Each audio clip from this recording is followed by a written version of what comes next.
A very good evening. Good evening, greetings from IIM Trivandrum. So today we have a very important topic and a very important speaker. It has been actually ഒരു വളരെ awaited ആയിട്ടുള്ള ഒരു speech ആണിത്. നമ്മൾ ഒത്തിരി ആഗ്രഹിച്ചിട്ട് വെച്ച ഒരു പ്രോഗ്രാമാണ്. So we have with us our IIM Trivandrum President Dr. Srijit R and also many senior leaders from our branch. So people will be joining, all doctors will be joining soon. So today we have our esteemed speaker, that's Advocate Anna Philip.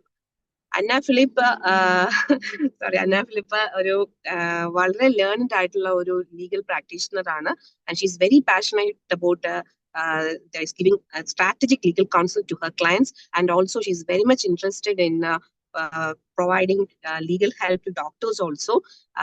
Actually, she was very active and very helpful, and as a person also she's a very vibrant person, involved, is an excellent organizer and also a very humble human being.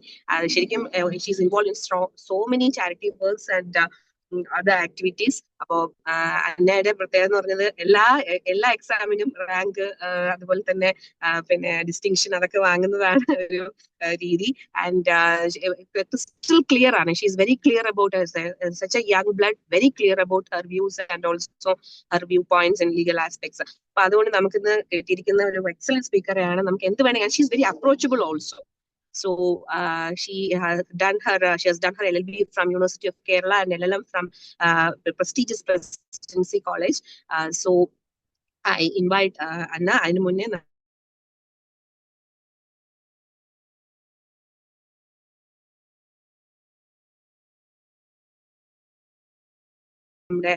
നമ്മുടെ doctor Sreejith R. Sir audible ആണോ? Audible ആണല്ലോ ഞാനല്ലേ? Am I audible? Roy? Yes, you are audible, sir. Yes, very much audible. Yeah. Respected Honorary Secretary, Dr. Swapnesh Kumar, my dear colleagues, senior members, past presidents of Trivandrum IMA, State IMA, and my colleagues, and respected speaker, Advocate Anna Philip.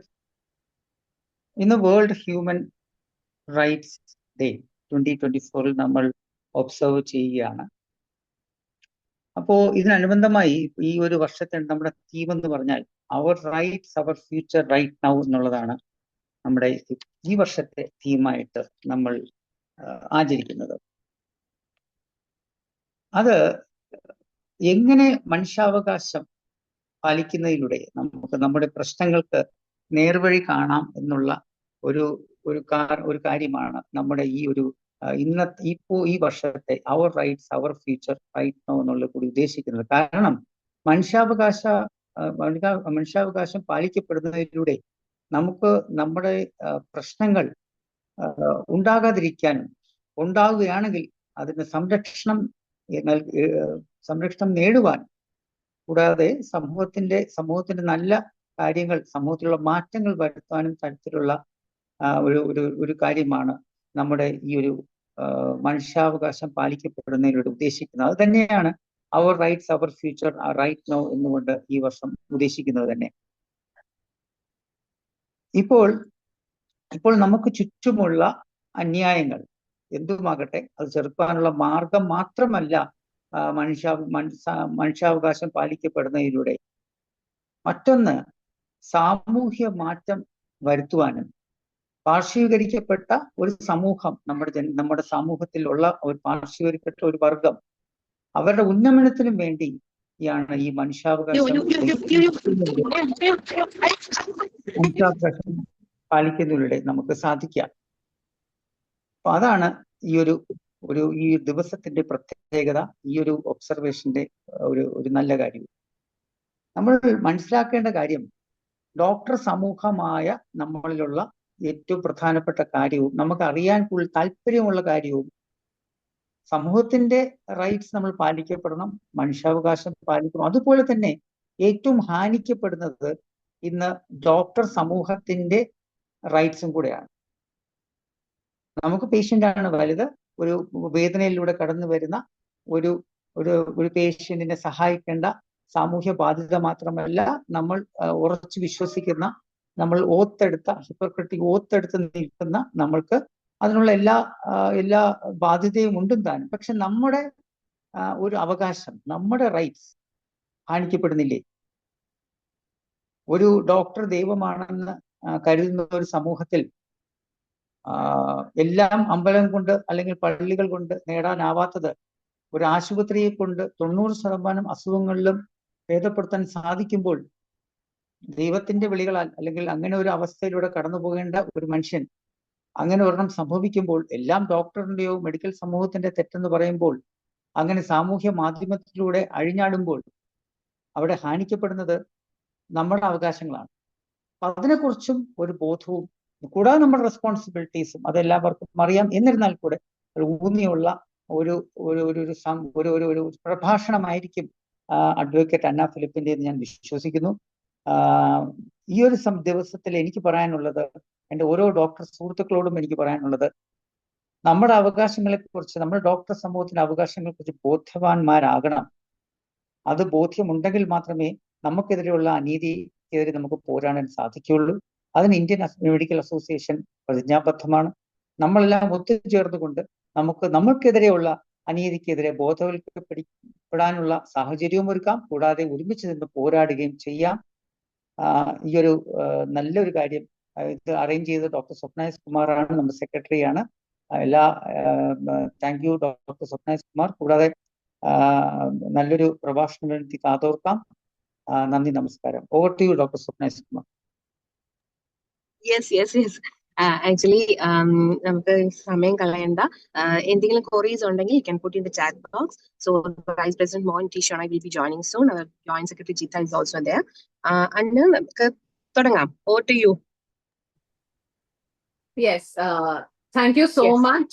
Thank you so much for the warm welcome from the side of President of IMA Trivandrum branch, Dr. Srijit R, and Secretary Dr. Swapna S. Kumar. And a warm welcome to each one of you who all are the members of IMA Trivandrum and all the doctors who are joined today. So it's both a privilege and also an honor for me to address you all and share my insights on the intersection of law and medical practice. So the relationship between these two fields is undeniable. Namukku ellavarkkum ariyam how much interlinked is the legal profession and medical profession. Ipo kodadigalil varambam polum ipo expert opinions venamnundengil in the field of medicine, definitely we will seek the help of doctors, and also vice versa. This clearly shows the legal and medical professions are intricately connected. Today, I will begin with a brief overview of medical law in India, explaining its importance and also the need for it. I will also discuss the legal responsibilities as well as the rights of medical practitioners and the major legal shifts that have taken place recently, and how these changes are impacting the medical community.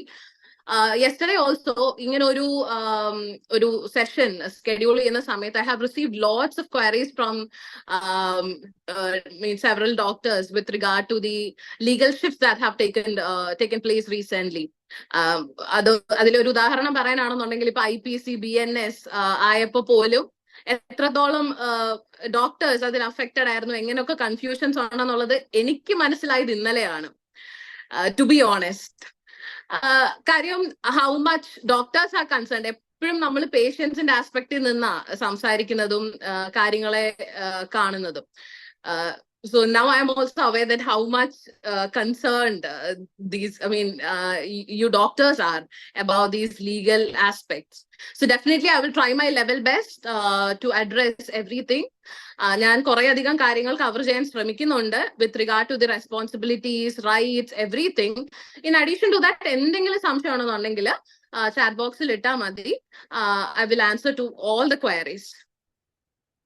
So first, we will be going through what is the scope of medical law. Medical law യുടെ ഒരു ആവശ്യം ഉണ്ടോ, എന്തിനൊക്കെയാണ് ഈ ഇങ്ങനെ ഒരു law. So basically, medical law എന്ന് പറയുമ്പോഴത്തേക്ക് it's a body of legal principles which regulates the practice of medicine, healthcare, delivery, rights and duties of both patients as well as medical professionals. ഇപ്പം ഒരു മെഡിക്കൽ ഇഷ്യൂ ഒരു issue വരുവാണെന്നുണ്ടെങ്കിൽ with regard to the medical law, അതില് എങ്ങനെ what kind of malpractices, patient rights, health care regulations, professional conduct, ഇതെല്ലാം cover ചെയ്യുന്ന ഒരു നിയമത്തിന് വിളിക്കുന്ന പേരാണ് മെഡിക്കൽ ലോ എന്ന് പറയുന്നത്. ആൻഡ് ഓൾസോ ഇതിന്റെ ആവശ്യം എന്ന് പറയുന്നത് first of all to protect the patients rights.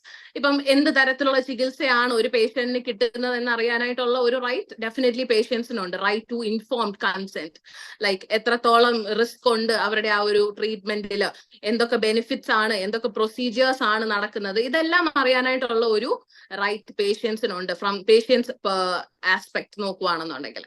Next is ensuring accountability of health care professionals, like ഇപ്പൊ ഒരു മെഡിക്കൽ നെഗ്ലിജൻസ് നടക്കുവാണെന്നുണ്ടെങ്കിൽ how to deal with that, ഇതിനെല്ലാം കൈകാര്യം ചെയ്യുന്ന ഒരു ലീഗൽ ഫ്രെയിംവർക്ക് ആണ് definitely the medical law. And also standardization of health care practices, ഹോസ്പിറ്റൽസിന്റെ എത്രത്തോളം what all to be cared, and also എങ്ങനെ ആയിരിക്കണം പ്രൊഫഷണൽസിനെ ട്രെയിൻ ചെയ്യേണ്ടത്, ലൈസൻസ് ചെയ്യേണ്ടത്, അൺഎത്തിക്കൽ പ്രാക്ടീസസ് വരുവാണെന്നുണ്ടെങ്കിൽ എങ്ങനെ അതിനെ കൈകാര്യം ചെയ്യണം. All these types of concepts are discussed under the medical law. And also it helps in promoting public health and safety, and also it helps in addressing ethical dilemmas in medicine. So these are the important aspects and these are the needs why we need a medical law. Next, we will be going through the foundational legal frameworks. എവിടുന്നൊക്കെയാ ഇങ്ങനെ ഒരു medical law അല്ലെങ്കിൽ ഇപ്പൊ നമ്മൾ കാണുന്ന ഒരു നിയമം, അതിന്റെ foundation ഒക്കെ എവിടുന്നാ വന്നതെന്നുള്ളത് next we are going through. First is that as you all know, Charaka Samhita and the Arthashastra by Kautilya, all these were the historical context. Next, oru colonial legislation എന്ന് പറയുമ്പോഴത്തേക്കും Indian Medical Degree Act 1916 and also the Indian Medical Council Act of 1933 were the legislations which were happened in the post-colonial, in the colonial era. And later അതിന് ശേഷം ഒരു current legal framework നമ്മൾ നോക്കുമ്പോഴത്തേക്കും Indian medical commission act ഉണ്ടായി, Indian medical council act ഉണ്ടായി, and also consumer protection act, POCSO act, നമ്മൾ day to day ലൈഫിൽ ഇപ്പോൾ ഡീൽ ചെയ്യുന്ന most of the legislations which took place after the after the independence. So how important these legislations are in the medical practice, എത്രത്തോളം ഇതിന് impact. ഇപ്പൊ ഞാൻ actually ഇപ്പൊ ഈ ലെജിസ്ലേഷൻസും ഇതിന്റെ ഡീറ്റെയിൽസ് എല്ലാം ജസ്റ്റ് സ്പീഡിൽ പറഞ്ഞു പോകുവാണ്.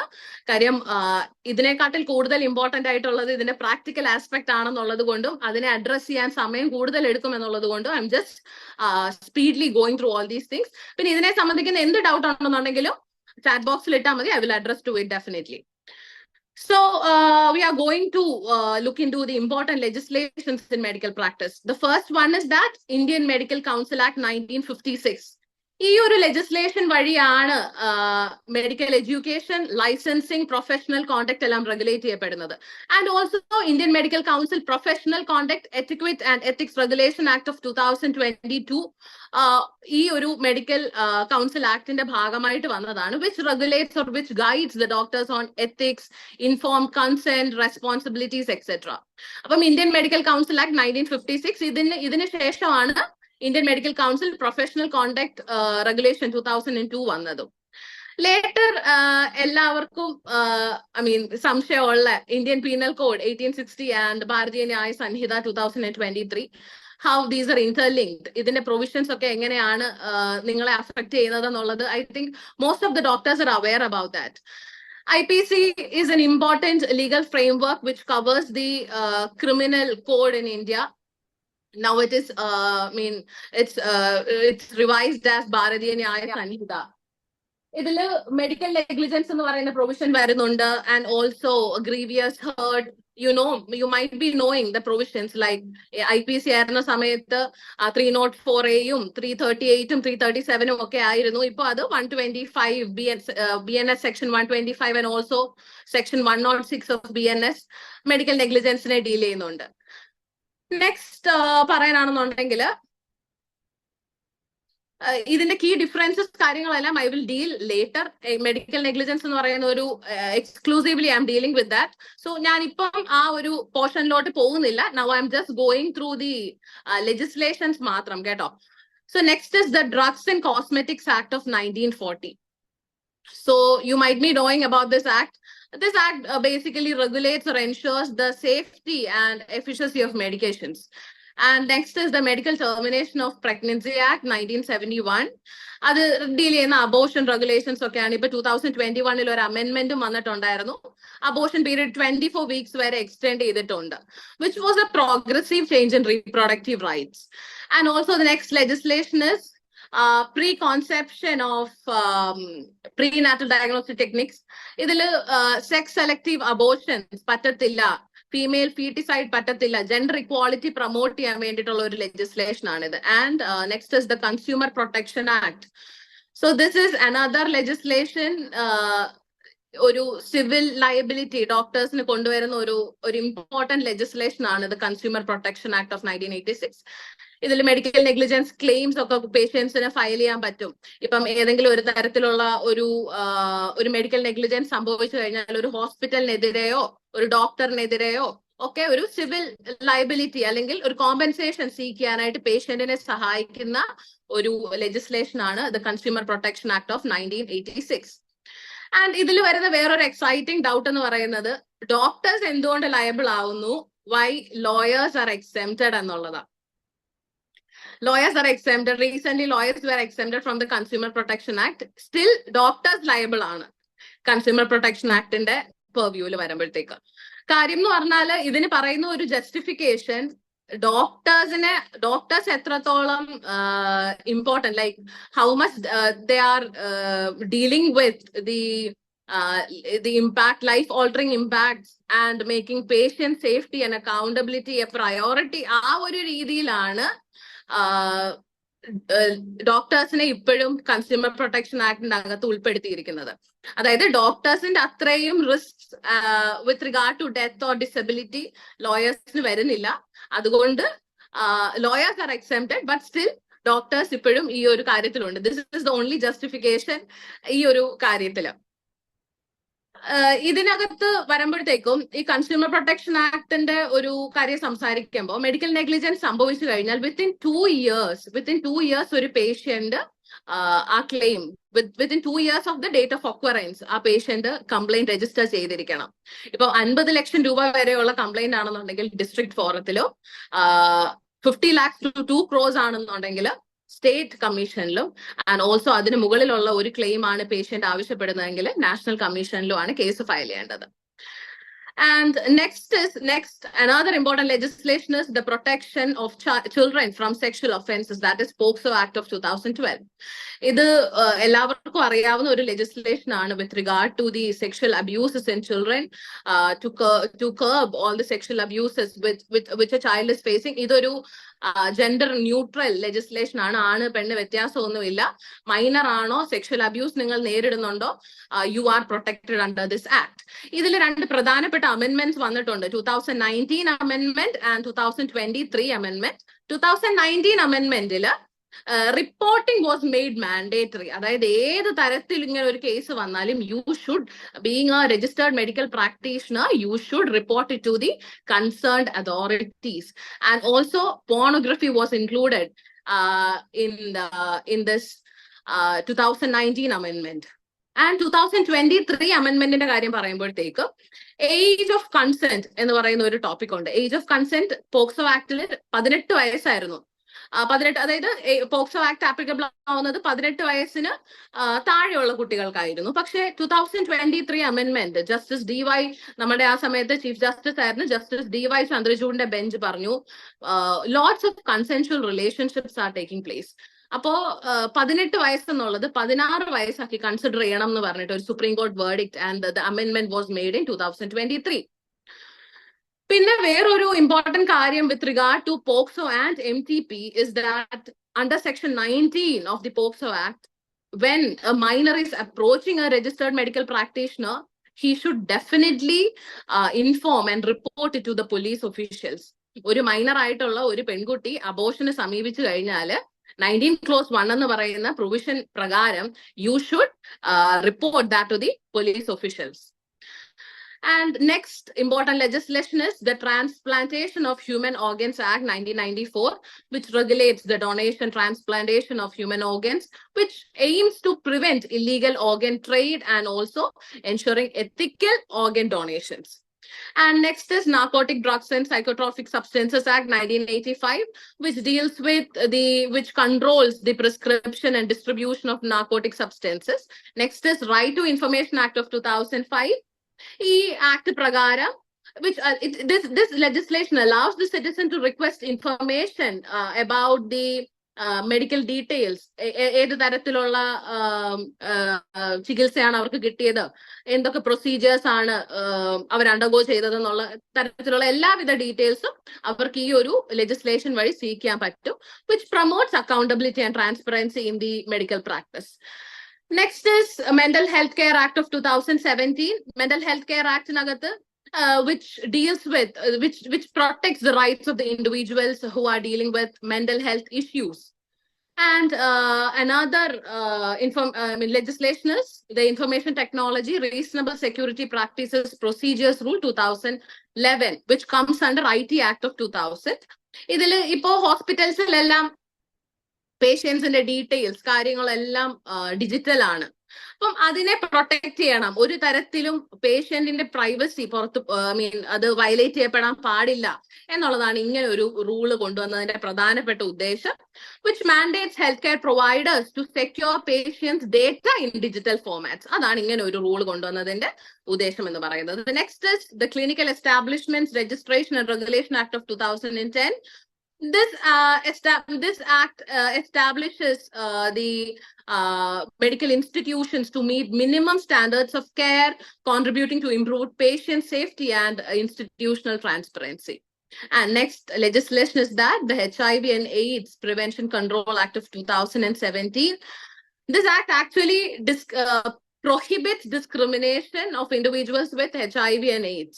അവരെ സാധാരണ ആൾക്കാരെ പോലെ ട്രീറ്റ് ചെയ്യണം എന്ന് പറയുന്ന മാൻഡേറ്ററി റൂൾ കൊണ്ടുവന്നതാണ് ഈ ഒരു ലെജിസ്ലേഷൻ.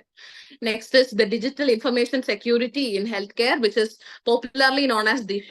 ഈ പറഞ്ഞ പോലെ ഡിജിറ്റൽ ഹെൽത്ത് റെക്കോർഡ്സ്, അതിന്റെ പ്രൈവസി പ്രൊട്ടക്ട് ചെയ്യപ്പെടണം, അത് സെക്യൂർ ആയിട്ട് കീപ്പ് ചെയ്യണം, അതൊരു ഹോസ്പിറ്റലിന്റെയും ഡോക്ടറിന്റെയും ഉത്തരവാദിത്വമാണ് എന്നുള്ളത് മാൻഡേറ്ററി ആക്കിയ ഒരു ആക്ട് ആണ് ദിശ എന്ന് പറയുന്നത്.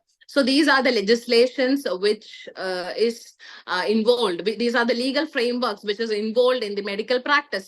ഇതിനെ സംബന്ധിക്കുന്ന എന്തെങ്കിലും ഡൗട്ട് ഉണ്ടോ?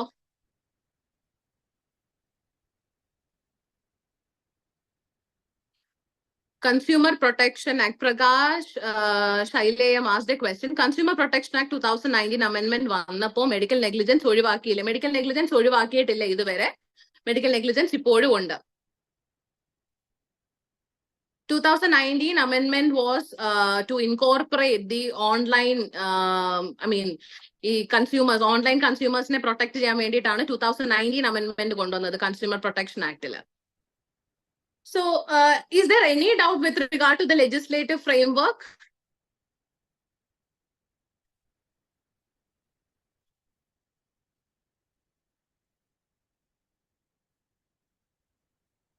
So next, we are moving towards the legal responsibilities and rights of a medical practitioner. So for the legal responsibilities, എന്ന് പറയുമ്പോഴത്തേക്ക് ഒന്നാമത്തത് it is the duty of care. Duty of care towards the patients. So duty of care എന്ന് പറയുമ്പോഴത്തേക്ക് you know how a criminal liability and civil liability is arising, which is coming against the doctors. അത് എപ്പോഴും ഒരു നെഗ്ലിജന്റ്ലി ഒരു പ്രവർത്തനം ഡോക്ടേഴ്സിന്റെ ഭാഗത്തുനിന്നോ അല്ലെ medical പ്രാക്ടീഷണേഴ്സിന്റെ ഭാഗത്തുനിന്നോ ഉണ്ടാകുമ്പോഴാണ് അങ്ങനെ ഒരു അലിഗേഷൻ ഉണ്ടാവുന്നത്. So the first responsibility of the health care professional is duty of care. അത് മാൻഡേറ്ററി ആക്കി പറയുന്ന ഒരുപാട് ലീഗൽ സ്റ്റാറ്റ്യൂട്ടറി പ്രൊവിഷൻസ് ഉണ്ട്. ഇപ്പൊ ഇന്ത്യൻ പീനൽ കോഡിൽ തന്നെ ആണെന്നുണ്ടെങ്കിലോ സെക്ഷൻ 337, 330A, 304B എല്ലാത്തിലും പറയുന്നത് ഡ്യൂട്ടി ഓഫ് കെയർ എന്നുള്ള വാക്കാണ് എംഫസൈസ് ചെയ്ത് പറയുന്നത്. അതായത് health care professionals definitely have a legal duty of care to their patients. ഇപ്പം ഒരു കംപ്ലൈന്റ് വന്നു കഴിഞ്ഞാൽ തന്നെ ഫസ്റ്റ് റെസ്പോൺസിബിലിറ്റി അത് പ്രൂവ് ചെയ്യേണ്ടത് എങ്ങനെയാന്ന് ചോദിച്ചു കഴിഞ്ഞാൽ ഒരു ഡോക്ടറിന് ലീഗൽ ഡ്യൂട്ടി ഉണ്ടായിരുന്നു ടുവേർഡ്സ് ദ പേഷ്യന്റ്. ആ ഒരു കമ്മിറ്റ്മെന്റ് ഡോക്ടർ പ്രൊവൈഡ് ചെയ്യാൻ പറ്റാത്ത ഒരു സാഹചര്യം വന്നപ്പോഴാണ് ഇങ്ങനെ ഒരു നെഗ്ലിജൻസ് ഉണ്ടായത്. So these kind of allegations ഇത് മാറ്റാൻ ഏറ്റവും കൂടുതൽ ശ്രദ്ധിക്കേണ്ടത് to maintain the duty to take care of the patients who are approaching you. Next is informed consent. എന്ത് തരത്തിലുള്ള ഒരു ചികിത്സ പ്രൊവൈഡ് ചെയ്താലും അത് അതിനെ കുറിച്ചിട്ട് പേഷ്യന്റ് അവെയർ ആയിരിക്കണം. എങ്ങനെയാണ്, വാട്ട് ആർ ദ പ്രൊസീജിയേഴ്സ്, പിന്നെ അതേപോലെ തന്നെ മെഡിക്കേഷൻസ് എന്തൊക്കെയാണ് നിങ്ങൾ പ്രൊവൈഡ് ചെയ്യുന്നത്. So these about the risk benefits എല്ലാം അറിഞ്ഞിരിക്കണം ഒരു പേഷ്യന്റ്. ആൻഡ് ഓൾസോ ഇത് മാൻഡേറ്ററിലി പറയുന്നത് section 91 section 91 of Indian penal കോഡിനകത്താണ് പറയുന്നത് informed consent and how it is important. So ഈ രണ്ട് കാര്യങ്ങൾ ഉണ്ടെങ്കിൽ തന്നെ പൊതുവിൽ ഒരു duty of care and also inform consent ഉണ്ടെങ്കിൽ തന്നെ പൊതുവിൽ ഒരു ലൈബിലിറ്റിയിൽ നിന്ന് ഒഴിവാകാൻ പറ്റും. അതിപ്പോ സിവിൽ ലൈബിലിറ്റി ആയിക്കോട്ടെ, ക്രിമിനൽ ലൈബിലിറ്റി ആയിക്കോട്ടെ. അതായത് നിങ്ങൾ പേഷ്യന്റിനോട് കാര്യം പറഞ്ഞിട്ടുണ്ട്, എല്ലാ വിധത്തിലും പേഷ്യന്റ് അവെയർ ആയിരുന്നു, and also you have provided enough care. എന്നിട്ടും ഒരു ഇൻസിഡന്റ് നടന്നു കഴിഞ്ഞാൽ നിങ്ങൾക്ക് അതിൽ നിന്ന് എക്സെംഷൻ കിട്ടും.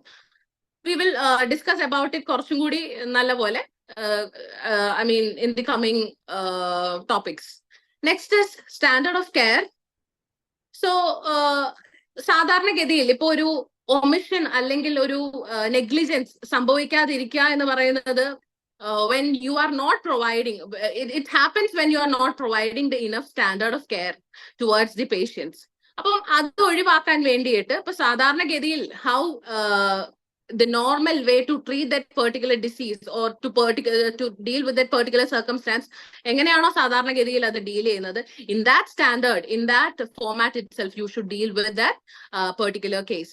അങ്ങനെയാണെന്നുണ്ടെങ്കിൽ you can exempt, you will be exempted from the liabilities.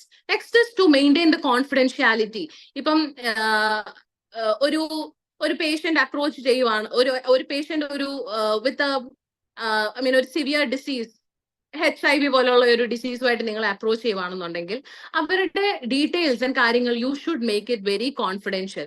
അവരുടെ ആ പ്രൈവസി മെയിൻറ്റെയിൻ ചെയ്യാനായിട്ടുള്ള എല്ലാവിധ റെസ്പോൺസിബിലിറ്റിയും ഒരു ഡോക്ടറിനുണ്ട്. So this is actually made mandatory under Article 21 of the Indian Constitution, which gives right to privacy to all the individuals, to all the citizens in India. അപ്പം അതൊരു another responsibility of a doctor that to maintain the confidentiality. And also next is the duty to report. ഇപ്പൊ നമ്മൾ POCSO act സംസാരിച്ചപ്പോഴും പറഞ്ഞായിരുന്നു, ഒരു case, ഒരു POCSO case നിങ്ങളുടെ അടുത്ത് വരുവാന്നുണ്ടെങ്കിൽ definitely you should inform it to the the concerned authorities, the police officials. Apam duty to report is there. So these are the responsibilities of the healthcare professionals. Next is the rights of the healthcare professionals. എന്തൊക്കെ തരത്തില് ഒരു liability വരുവാണെന്നുണ്ടെങ്കിൽ അല്ലെങ്കിൽ what are the rights which is available for the doctors? First one is, ഒരു ഡോക്ടറും ഒരു പേഷ്യന്റിനെ കൊലപാതകം ചെയ്യണം എന്നുള്ള ഉദ്ദേശത്തിൽ ചികിത്സിക്കത്തില്ല. So always a doctor acts in a good faith. അത് ഇപ്പം BNS-ലാണെങ്കിലും പീനൽ കോഡ്സിലാണെങ്കിലും എല്ലാം കവേർഡ് ആണ്, അല്ലെങ്കിൽ സിവിൽ ലോസിലാണെങ്കിലും that is covered. Right, the doctor always acts in a good faith. പേഷ്യന്റിന്റെ വെൽഫെയർ ആലോചിച്ചിട്ട് മാത്രമേ ചികിത്സ നടത്തത്തുള്ളൂ. So that is the right of a doctor. That is, first one is right to good faith, and next is right to autonomy in medical decision making. So it mandates that doctor has all the right to make a decision on their medical expertise. ഇപ്പം ഒരു ചികിത്സിക്കാൻ ഒരു patient വന്നു കഴിഞ്ഞാൽ അതിനകത്ത് appropriate course of treatment എന്താണ്, and what all that particular patient needs. ഈ തരത്തിലുള്ള എല്ലാവിധ തീരുമാനങ്ങളും എടുക്കാനായിട്ടുള്ള ഒരു അവകാശം ഡോക്ടർ എന്നുള്ള നിലയിൽ നിങ്ങൾക്ക് എല്ലാവർക്കും ഉണ്ട്. Next is right to fair trial. എല്ലാ സിറ്റിസൺസിനെയും പോലെ തന്നെ ഒരു അലിഗേഷൻ അല്ലെങ്കിൽ ഒരു കേസ് നിങ്ങൾക്കെതിരെ വന്നു കഴിഞ്ഞാൽ as per Article 21, you have all the right to get a fair trial. നിങ്ങൾ എന്തിന്റെ പേരിലാണ് എന്താണ് നിങ്ങൾക്ക് എതിരെയുള്ള അലിഗേഷൻ, ആൻഡ് ഓൾസോ അങ്ങനെ ഒരു അലിഗേഷൻ വന്നു, അതൊരു കംപ്ലൈന്റ് ആയി മാറിക്കഴിഞ്ഞാൽ ഒരു ലോയറെ കാണാനായിട്ടും പിന്നെ ഒരു സിറ്റിസന് കിട്ടുന്ന എല്ലാവിധ പ്രിവിലേജസും based upon a fair trial അത് ഡോക്ടേഴ്സിനും ഉണ്ട്. Next is right to work in a safe condition. That's also available for the doctors, which comes under the Factories Act of 1948. A medical, institution is also covered under those provisions. So these are the rights which is available for a doctor. ഒന്ന് രണ്ട് questions വന്നിട്ടുണ്ട്. Government doctors included. Shajida Sajrab, government doctors എന്തിൽ included ആണോ എന്നാ ചോദിച്ചത്. And another query is can you repeat once again? Are the government doctors also included in the Consumer Protection Act? Yes. All the doctors are included. Thank you, ma'am. Thank you so much. Another query from Dr. Charulata. Age for reporting a case of sexual abuse is it 16 or 18? So before the 2023 amendment, it was 18. So now, if the relationship was consensual, like when I consider from the doctor's purview, when till now the POCSO Act covers 18 എന്നുള്ള age ആണ് ഇപ്പോഴും POCSO Act cover ചെയ്യുന്നത്. പക്ഷെ consensual relationship എന്നുള്ള ഒരു aspect വരുമ്പോൾ മാത്രമാണ് 16 എന്നുള്ള ഒരു റിലീഫ് ഉള്ളത്. അല്ലാത്ത പക്ഷെ ഡോക്ടേഴ്സിന്റെ ആസ്പെക്റ്റിൽ നോക്കുമ്പോഴത്തേക്ക് 18 വയസ്സിന് താഴെയുള്ള ആര് തന്നെ ഒരു POCSO ആക്ടിൽ ഇതായിട്ട് വന്നു കഴിഞ്ഞാലും you should report it to the police officials.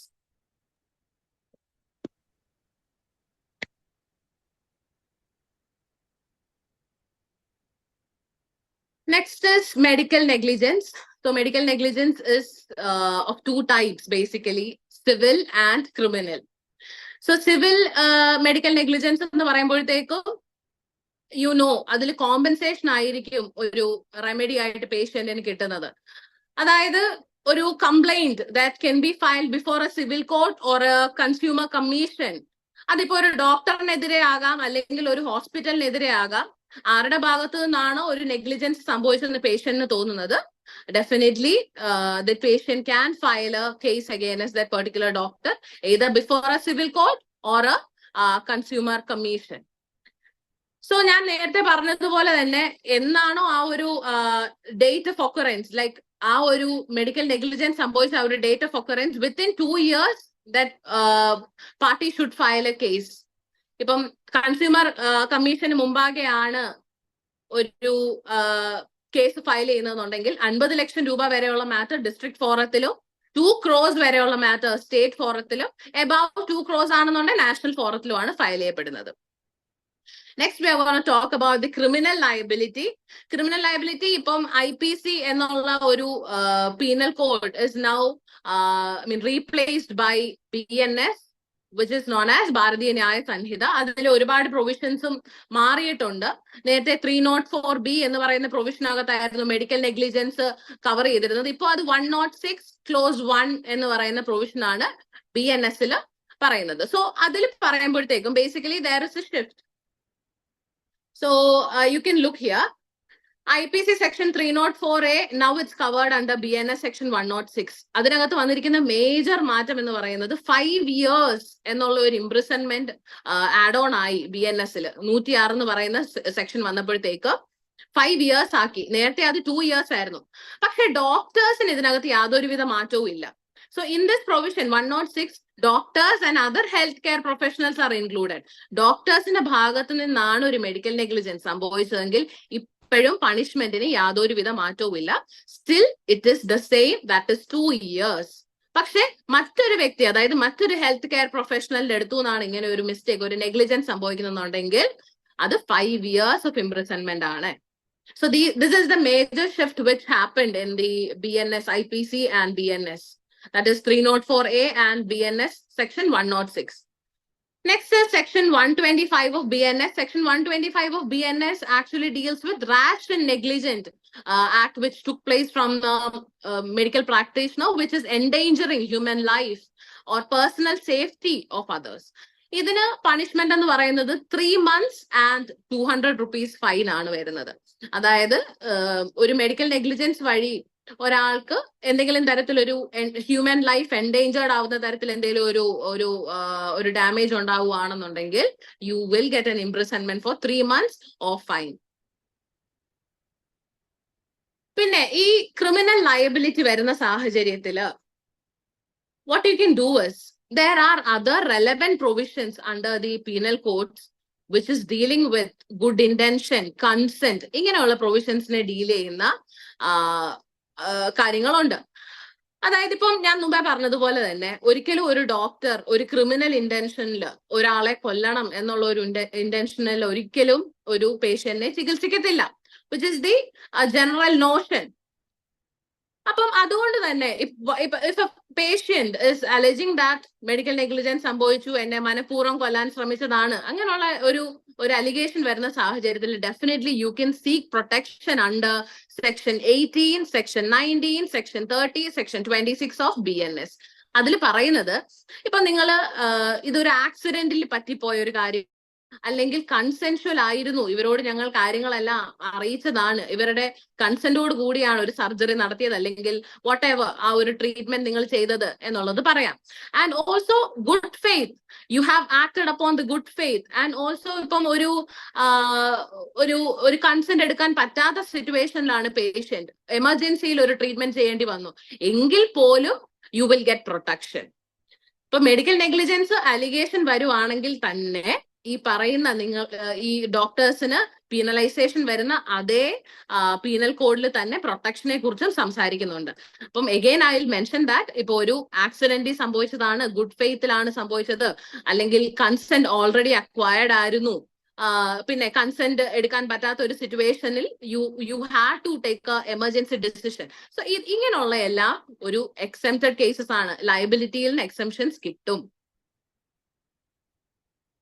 I hope it's clear.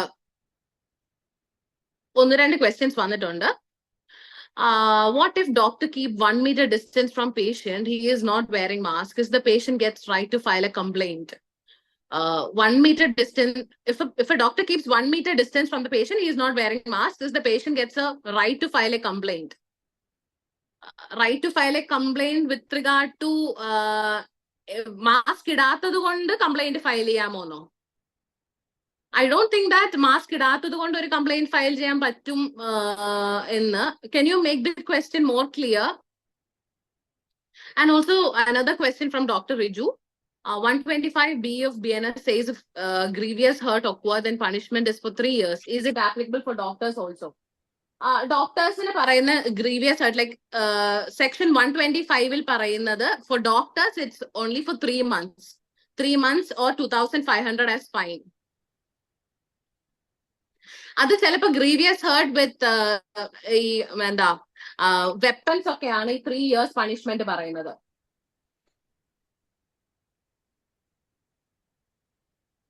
Thank you. So shall we continue with the medical negligence aspect more? Dr. N, I am requesting you to make the question more clear. എനിക്കത് വായിച്ചിട്ട് അത്രയ്ക്ക് മനസ്സിലായില്ല. So can you please make the question more elaborated?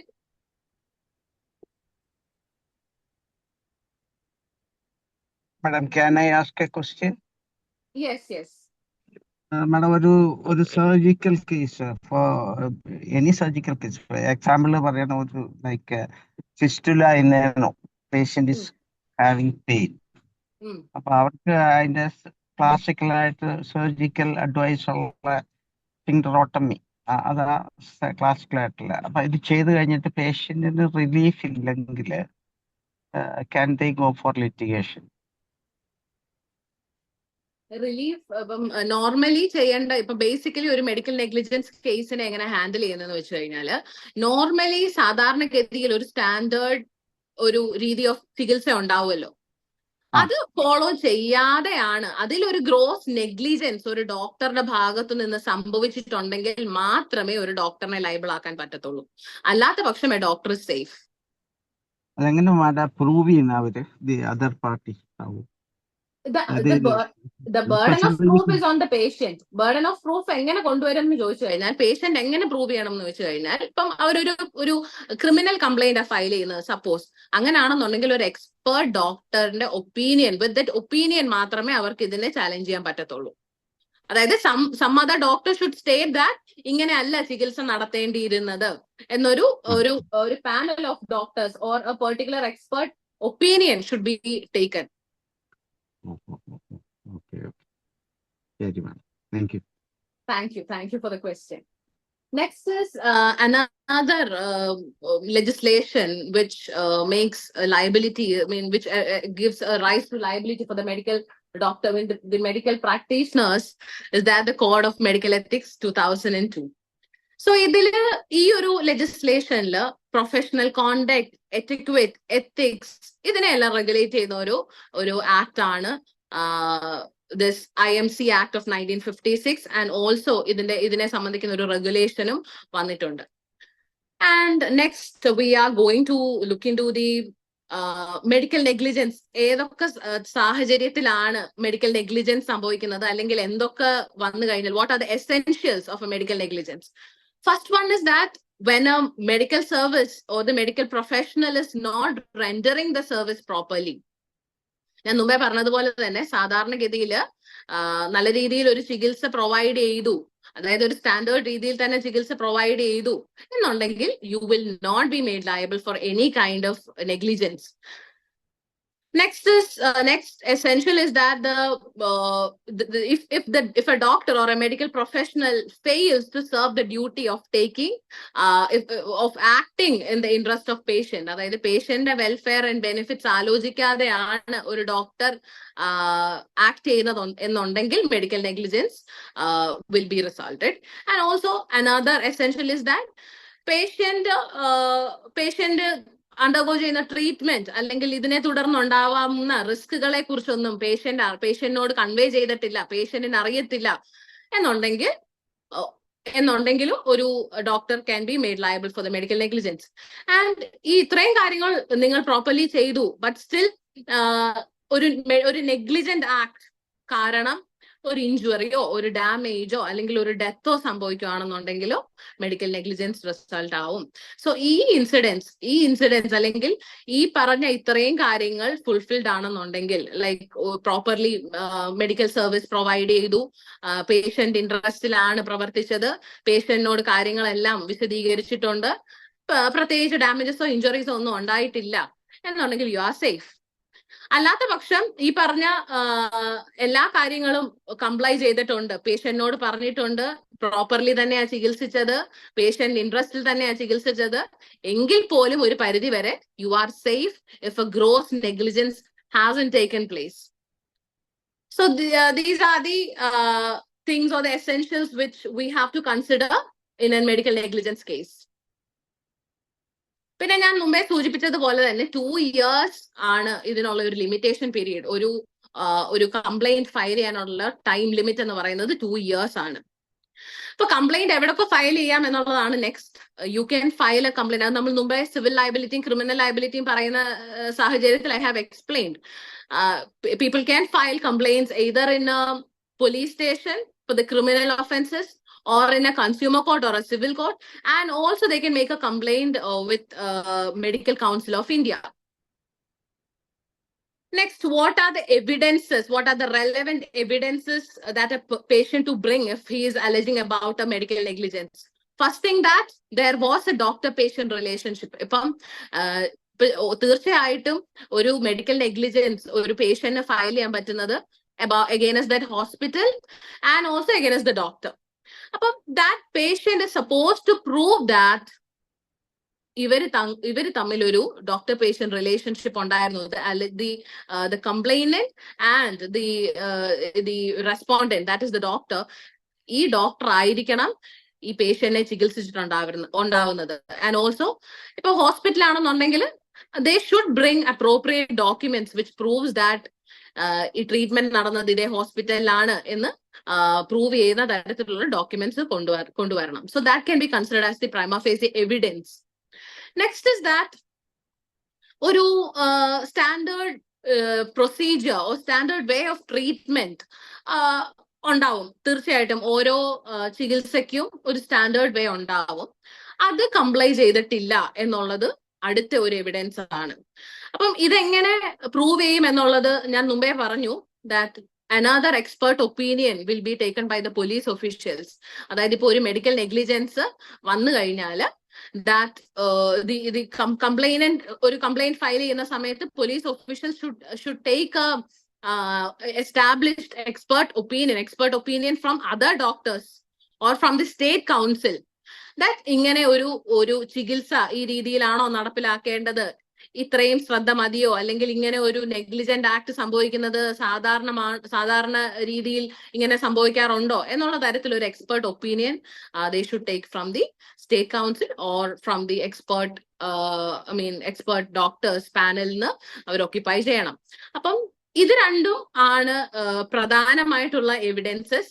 And also ഇവർക്ക് സംഭവിച്ച injuries അല്ലെങ്കിൽ damages or the ഹാംസ് ഇതിനെ സംബന്ധിക്കുന്ന പ്രൂഫുകൾ which establishes that medical negligence കൊണ്ടാണ് ഇത് ഇങ്ങനെ ഒരു കാര്യം അവർക്ക് അനുഭവിക്കേണ്ടി വന്നതെന്നും അവർ പ്രൂവ് ചെയ്യേണ്ടതായിട്ടുണ്ട്. So these are the evidences which a patient or a party who alleges about the medical negligence should provide. ഇതിനെ സംബന്ധിക്കുന്ന എന്തെങ്കിലും ഡൗട്ട് ഉണ്ടോ ഞാൻ ഇപ്പൊ ഈ പറഞ്ഞ ഈ എവിഡൻസിന്റെ കാര്യത്തില്?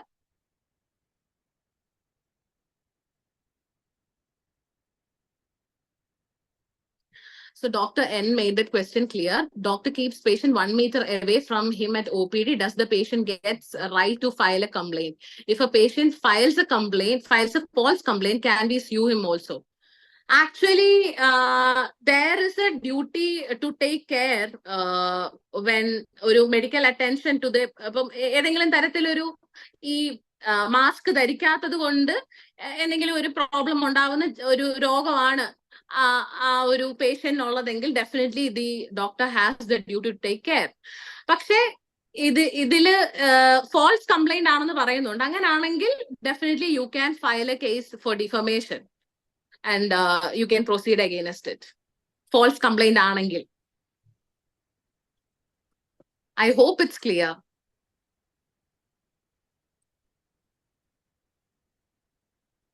Thank you so much. Documentation വളരെ ഇമ്പോർട്ടന്റ് ആണ്. Suppose we have done something, the patient has come for a review, പക്ഷെ നമ്മൾ ഡോക്യുമെന്റ് ചെയ്തില്ല, can it be counted as a negligence?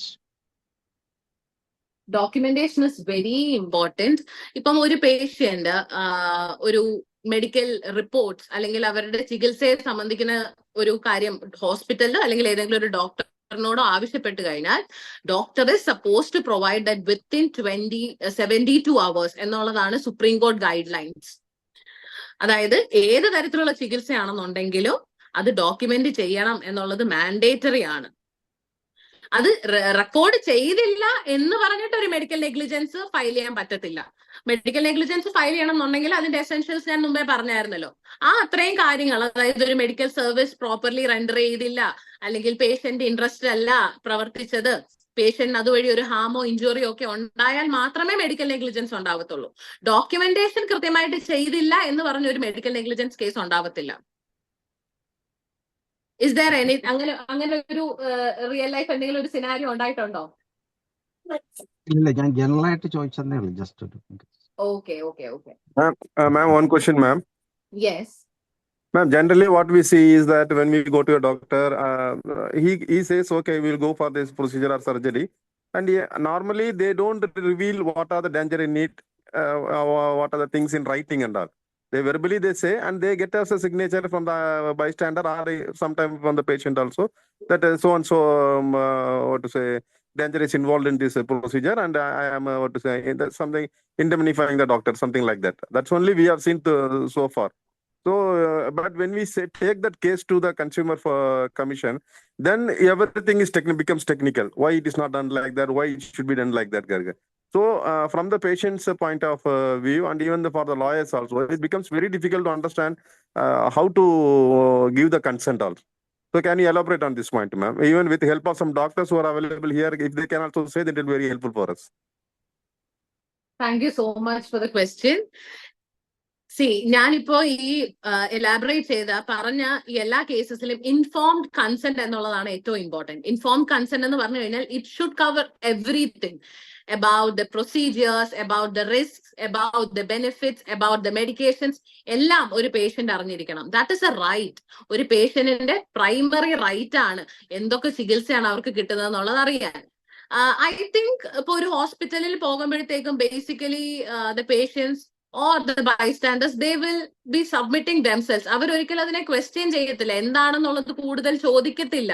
ചോദിച്ചാൽ ഡെഫിനറ്റ്ലി ഡോക്ടേഴ്സ് അത് കൺവേ ചെയ്യും എന്നുള്ളതാണ് എൻ്റെ ഒരു പൊതുവിലുള്ള ഒരു അറിവും എൻ്റെ ഒരു എക്സ്പീരിയൻസും, പേഴ്സണൽ ലൈഫിലുള്ള എക്സ്പീരിയൻസും വെച്ച് പറയുവാണെന്നുണ്ടെങ്കിൽ അങ്ങനെ ഒരിക്കലും ഡിനൈ ചെയ്തിട്ടില്ല. But as far as doctors are also aware about the consequences, they will never do it. I think it will be better ഒരു ഡോക്ടർ ഇതിനെ ഒന്ന് ആൻസർ ചെയ്യുവാണെന്നുണ്ടെങ്കിൽ, like why this is happening.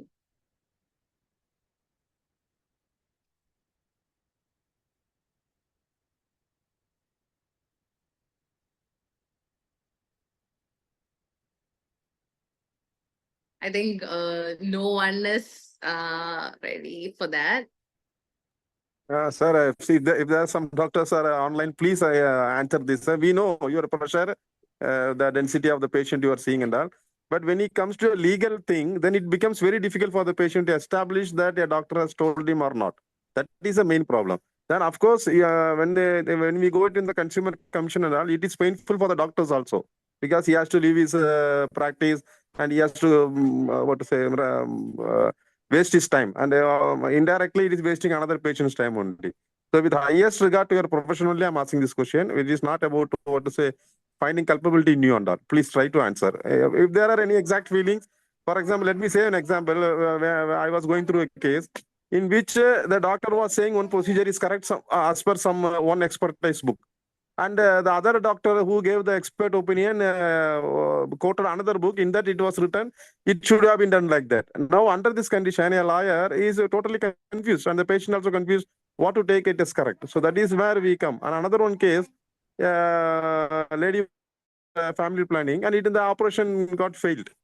So when when the case was going, it was beyond doubt that operation is bound to fail. I think 10% or 5%. So even it has been agreed that even the medical fraternity that it will fail for 5 to 10%. So she couldn't get that claim. So under these circumstances only the question is asked. So if any doctors are willing to answer, it will be very helpful for us. I can add a point to your question. First thing is that all doctors, almost all the doctors and also the hospitals, they will document everything. അതായത് ഇപ്പോ അത് mandatory ആണ്, അതിനെക്കുറിച്ച് എല്ലാ ഹോസ്പിറ്റൽസും ഡോക്ടേഴ്സും aware ആണ്. So that they will definitely document the medicines, the treatments, what are the procedures, എല്ലാം അവർ document ചെയ്യും. So that I think it's easy to establish before the court. That can be a valid evidence to substantiate that. എന്താ നിങ്ങൾ പറയുന്ന ആ ഒരു അലിഗേഷനെ substantiate ചെയ്യാൻ ആ ഒരു ഡോക്യുമെന്റ് വിൽ ഹെൽപ്പ് എന്നുള്ളതാണ് ലീഗലി എനിക്ക് ഒരു അഭിപ്രായം പറയാനുള്ളത്. Rather than this, I don't think that ഇപ്പോ ഒരു എന്താ ഹോസ്പിറ്റൽ ഒന്നും അത് ഡോക്യുമെന്റ് ചെയ്യാതിരിക്കുന്നില്ല എന്ന് എനിക്ക് തോന്നുന്നില്ല. കാര്യം ഇപ്പൊ എല്ലാം ഡിജിറ്റലൈസും കൂടെ ചെയ്യുന്ന ഒരു കാലഘട്ടമാണ്. Everything is available digitally, so that എന്തെങ്കിലും ഒരു documents with regard to the treatment നിങ്ങൾക്ക് വേണമെന്നുണ്ടെങ്കിൽ you can approach the hospital. They are supposed to provide it within 72 hours. Ma'am, you are right, ma'am. My question was only one thing. The patient or the bystanders are not being fully informed about the consequences of that surgery. So is it under their professional code, or it is because of some other pressure? That was my question. Because you might know better than me. When we go into Consumer Commission cases, it is very, very difficult for us to prove it. What I suggest is that if some procedure is there and say as per this book or as per this expertise, we are going to do this operation, then it will be easy for us to find out whether he has done it, that operation was carried out under those instruction or not, or by that procedure or not. That is only my point. So I want to know. I have spoken to a few doctors, but they couldn't explain me. So what I want to know is there any something which stops the doctor to say that as per this procedure, I'm going to do this? That is my question. As per my knowledge with regard to the legal frameworks, there is nothing which stops a doctor from providing the full knowledge or awareness about the treatment which he is providing. അതിനെ തടയുന്ന വിധത്തിൽ യാതൊരുവിധ പ്രശ്നങ്ങളും എന്റെ അറിവിലില്ല. I think we'll keep the talk. Am I audible? Yeah, yes, you are audible, Dr. Swapna.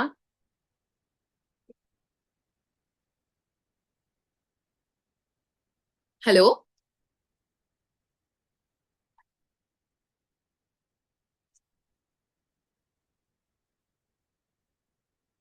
There are some questions which are raised by some doctors. First one is there any condition doctor can deny treatment while in alcoholism, etc.?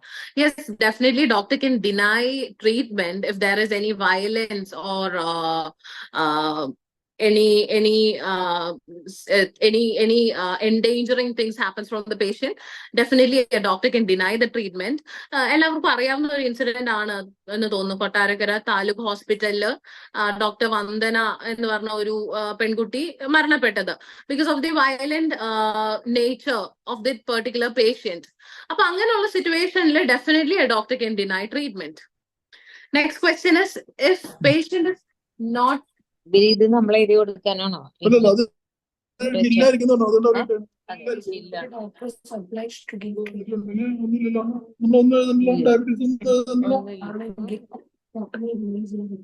If another question is, if somebody's phone is not on mute, facilitators adonnu shraddhikkane. Next question is, if patient is not reviewed after treatment, if something happens, whether the patient can sue us. Definitely,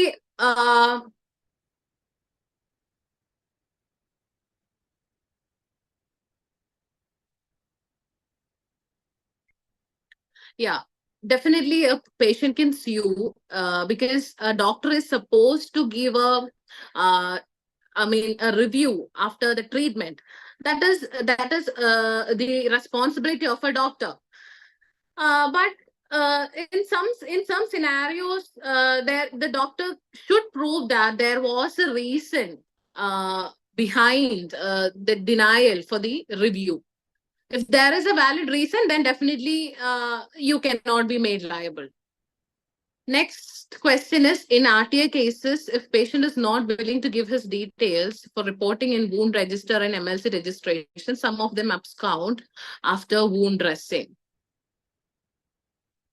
I think you should record the details before giving the treatment. If the patient is if the patient is conscious, or if there is anyone who is coming along with the patient, you should take the details. I think that will be better. If the person is absconding, I think you should report it to the police officials. Another question from Dr. Riju. If doctor not providing the required document within 72 hours, what is the punishment? You can report this to the state medical commission with regard to the absence, like if the doctor is not providing or the hospital is not providing the adequate details of the treatment within 72 hours of time, you can definitely complain.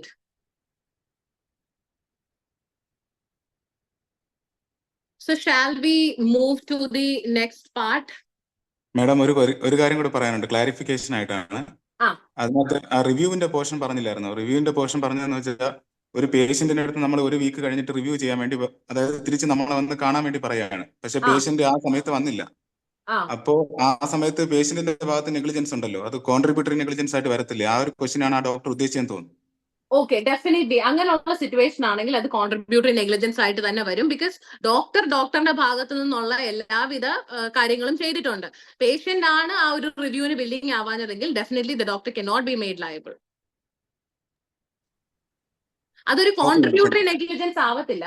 കാര്യം contributory negligence എന്ന് പറയുമ്പോഴത്തേക്ക് രണ്ട് വ്യക്തികളുടെയും ഭാഗത്ത് നിന്ന് ഒരു negligent act ഉണ്ടാവണം. ഇവിടെ ഡോക്ടറിന്റെ എല്ലാവിധ ഡ്യൂട്ടീസും കൃത്യമായി ചെയ്തിട്ടുണ്ട്. റിവ്യൂവിന് വരാനും ഡോക്ടർ ആവശ്യപ്പെട്ടിട്ടുണ്ട്. ബട്ട് പേഷ്യന്റ് ആണ് വരാതിരുന്നത്. അതിലൊരിക്കലും കോൺട്രിബ്യൂട്ടറി നെഗ്ലിജൻസ് അല്ല. That's A negligence which happen from the part of the patient. അങ്ങനെയാണെന്നുണ്ടെങ്കിൽ സ്യൂ ചെയ്താലും ലൈബിൾ ആക്കാൻ പറ്റത്തില്ല. Okay madam, okay. Thank you so much. Next, we can go through the ഒരു case ഒരു case ഇപ്പൊ ഒരു ഡോക്ടറിനെതിരെ വന്നു കഴിഞ്ഞാൽ ഡോക്ടർ എന്ത് ചെയ്യണം എന്നുള്ളതാണ്. ഒരു ക്രിമിനൽ കേസ് ആണെന്നുണ്ടെങ്കിൽ definitely you should file A written statement. അതായത് വന്ന ആ ഒരു പരാതിക്കെതിരെ ഡോക്ടറിന് എന്താണോ പറയാനുള്ളത് അത് within 30 days of time you should file it after consulting A lawyer. പിന്നെ അതിനകത്ത് ഒരു 15 ദിവസത്തെ ഇളവും കൂടെ കിട്ടും. സുപ്രീം കോടതിയുടെ ഒരു പെർമിഷൻ ഉണ്ടെങ്കിൽ മാത്രം you will get a time period of 45 days. അല്ലാത്ത പക്ഷം you have to file return statement within 30 days of time. Next, we can go through what are the consequences if a case is filed against the doctors. First one is that അത് ഒരു medical negligence prove ആകുവാണെന്നുണ്ടെങ്കിൽ your license can be temporarily suspended. And also ഇനി ഇങ്ങനത്തെ ഒരു issue ഉണ്ടാവരുന്നുള്ള രീതിയിൽ ഒരു warning തരാൻ പറ്റും. പിന്നെ മെഡിക്കൽ നെഗ്ലിജൻസ് റിയലി പ്രൂവൺ ആയി കഴിഞ്ഞാൽ your licence for practice can be permanently cancelled. So these are the consequences after medical negligence is proved. പിന്നെ ഒരു FIR ഫയൽ ചെയ്ത് കഴിഞ്ഞാൽ എങ്ങനെയാണ് ഏത് സാഹചര്യത്തിലാണ് ഒരു പോലീസിന് FIR എടുക്കാൻ പറ്റുന്നത് ഒരു മെഡിക്കൽ നെഗ്ലിജൻസ് കേസിൽ?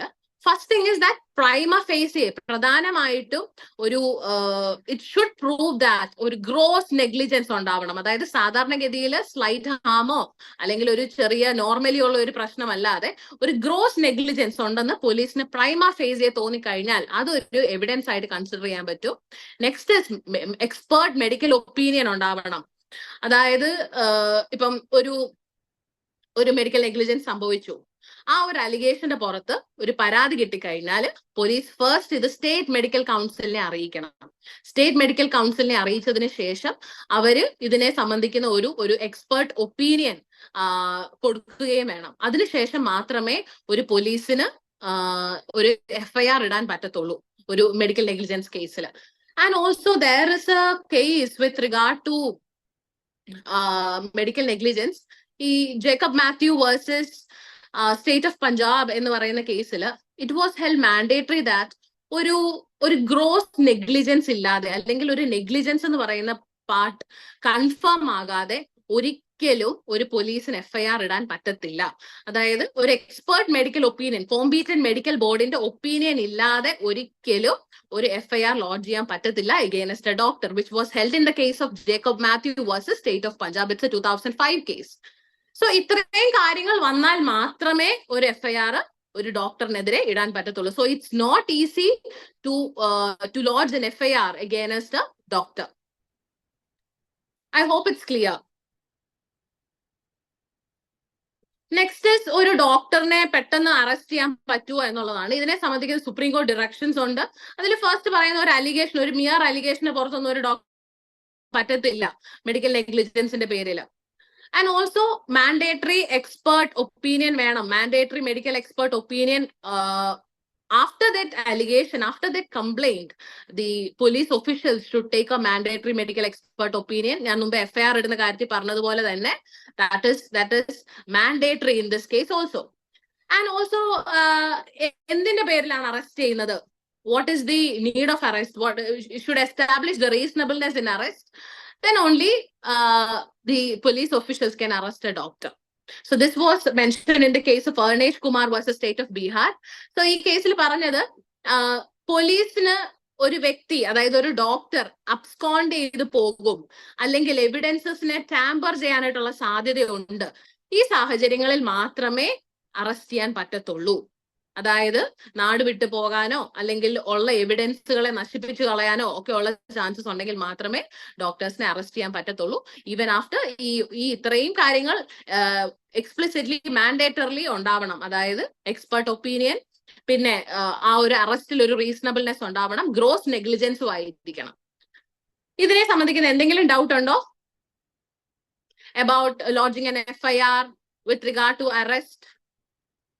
Please put it in the chat box. ഞാൻ അവസാനം അത് ഡെഫിനറ്റ്ലി ആൻസർ ചെയ്യാം. And 2-3 things which I got as a query yesterday. ഒന്നാമത്തത്, ഒരു കൺസൾട്ടേഷൻ, ഒരു ടെലി കൺസൾട്ടേഷൻ ആണെന്നുണ്ടെങ്കിൽ അത് ഡോക്ടറിന്റെ പെർമിഷൻ ഇല്ലാതെ റെക്കോർഡ് ചെയ്യാൻ പറ്റുമോ എന്നുള്ളതാണ്. ഒരിക്കലും ഒരു ഡോക്ടറിന്റെ പെർമിഷൻ ഇല്ലാതെ ഒരു കൺസൾട്ടേഷൻ റെക്കോർഡ് ചെയ്യാൻ പറ്റത്തില്ല പേഷ്യന്റിന്. They should take a permission from the hospital or from the doctor. ഇപ്പം ആ കോവിഡ് സിനാരിയോയ്ക്ക് ശേഷമാണ് ഈ ടെലി കൺസൾട്ടേഷനും ഡിജിറ്റൽ കൺസൾട്ടേഷനും ഒക്കെ വന്നത്. അപ്പം ആ സാഹചര്യത്തിലും when a patient needs that particular consultation should be recorded, they should acquire express consent from the side of doctor. Next question Madam, was one question. Because yes. ഞാനാണ് question raise ചെയ്തത്, and Dr. Mohan Shana, Okay. I am Vice President of IMA Trivandrum. Hello, Mohan Because Shana. so because the problem is നമ്മളിപ്പോ work ചെയ്യുന്ന ഫീൽഡില് കാഷ്വാലിറ്റിയിലും patients നമ്മുടെ normal O P ഡിയിലും patients phone കൊണ്ടുപോകുന്നുണ്ട്. അപ്പോൾ even in their phone their pen or some other devices there may be some camera. We don't know that. Button camera എല്ലാം camera ഉണ്ട്. We don't do anything in the hospital അങ്ങനെ വരുമ്പോൾ. പക്ഷേ are we breaching if because if that person takes a recording and tells, because നമ്മുടെ ഒരു ഡോക്ടറിന് recent ഒരു spy work ചെയ്ത് മീൻസ് ഒരു media channel actually punish the doctor through the wrong channel because they actually raised a cyber issue. Because ആ ഡോക്ടറിന്റെ അടുത്ത് പറഞ്ഞു നിങ്ങൾ ഇങ്ങനെ എന്റെ റെക്കോർഡിംഗ് ഉണ്ട് എന്നൊക്കെ പറഞ്ഞു. It's actually A growing issue. നമുക്ക് ഡിഫൻസ് ഉണ്ടോ എന്നാണ് ക്വസ്റ്റ്യൻ. ബിക്കോസ് ഡെഫിനറ്റ്ലി ഡിഫൻസ് ഉണ്ട്. കാര്യം ഒരു പെർമിഷൻ ഇല്ലാതെ വിത്തൗട്ട് പെർമിഷൻ ഒരിക്കലും ഏത് ക്ലോസിലായിരിക്കും നമുക്ക് എക്സസൈസ് ചെയ്യാൻ പറ്റും? അങ്ങനെ BNS ഉണ്ടോ അതോ information technology act of 2000 IT ആക്ടിൽ പറയുന്നുണ്ട്. പണിഷ്മെന്റ് അവർക്ക് കിട്ടുമോ? പണിഷ്മെന്റ് അവർക്ക് കിട്ടും. ഈ പ്രൈവസി എന്ന് പറയുന്നത് ഒരിക്കലും പേഷ്യൻസിന് മാത്രമല്ല, it's available for all the citizens in India. Confidentiality, privacy and our own freedom, നമ്മുടെ own rights. പെർമിഷൻ ഗ്രാൻഡ് ചെയ്തതിന് ശേഷമാണ് റെക്കോർഡ് ചെയ്യുന്നതെങ്കിൽ it's okay. Okay.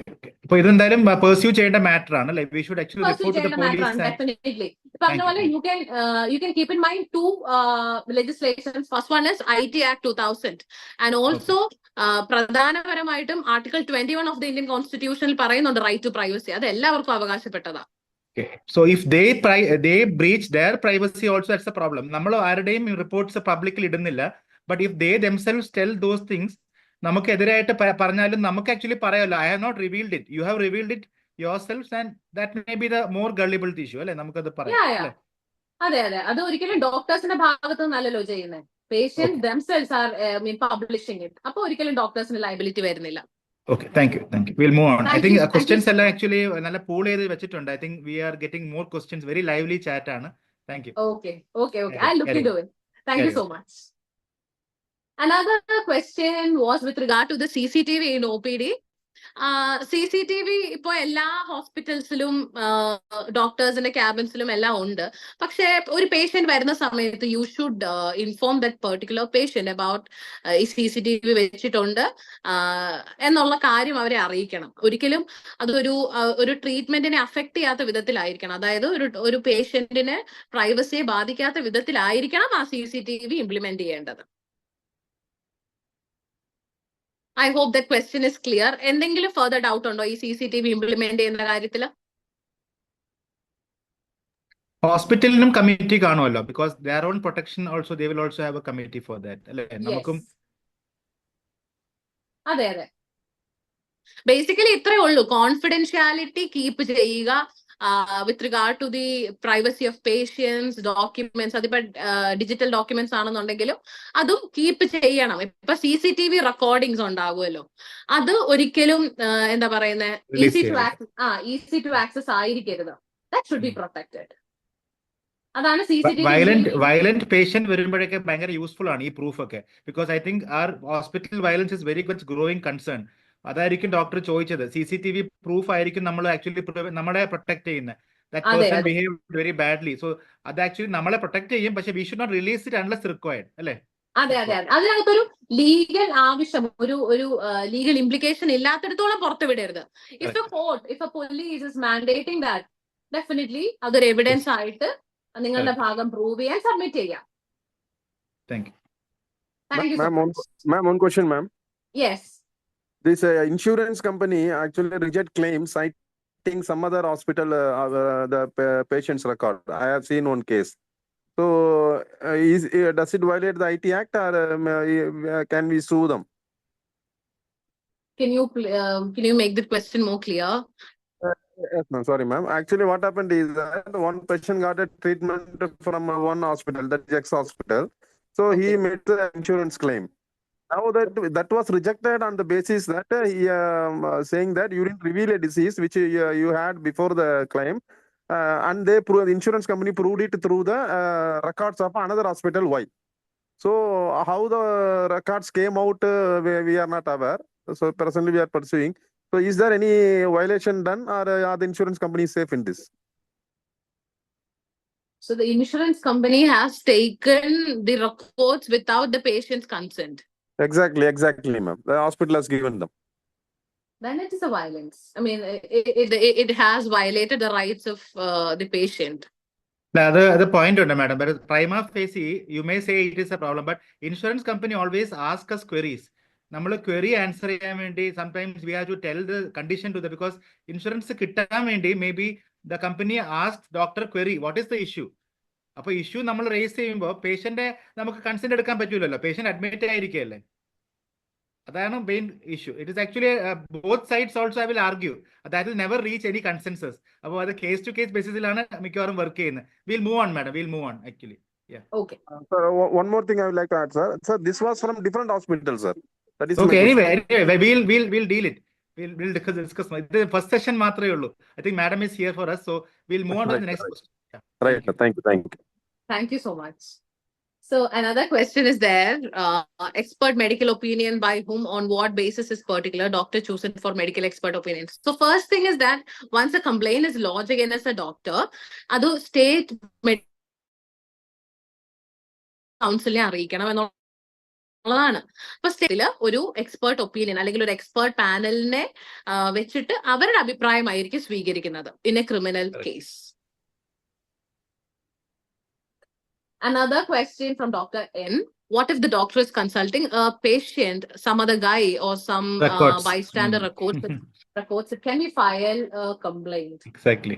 If it is not, if it is not, happening with the permission, with the consent of the hospital or a doctor, definitely you can file a complaint because it's a violation to the privacy of the doctors as well. But we'll only get to know when it's uploaded in somewhere or we get it some other way. So we'll not know who has circulated it. അതാണ് ഇപ്പൊ tricky വരുന്നത്. നമ്മൾ ആരുടെ complaint ചെയ്യും? We cannot complain to anybody sometimes. അത് ഏത് ആസ്പെക്റ്റിൽ ഇത് ഏത് സമയത്ത് ആര് ചെയ്തു എന്നുള്ളത് കണ്ടുപിടിക്കണം. I think CCTVs will help. CCTVs can console that issue.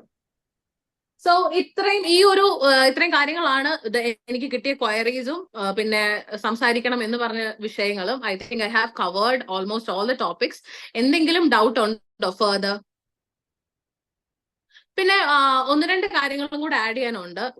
Recent റേപ്പിന്റെ കാര്യത്തിൽ വന്ന ഒരു മാറ്റമാണ് two finger test. Two finger test is abolished by the supreme court. And also ഞാൻ MTP medical termination of pregnancy ആക്ടിന്റെ കാര്യം പറഞ്ഞപ്പോൾ പറഞ്ഞായിരുന്നു 24 weeks ആക്കി അബോർഷന്റെ time limit.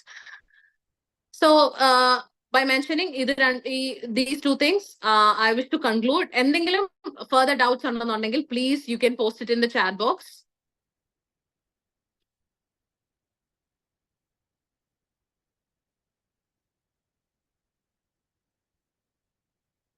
What kind of complaint? Defamation or privacy?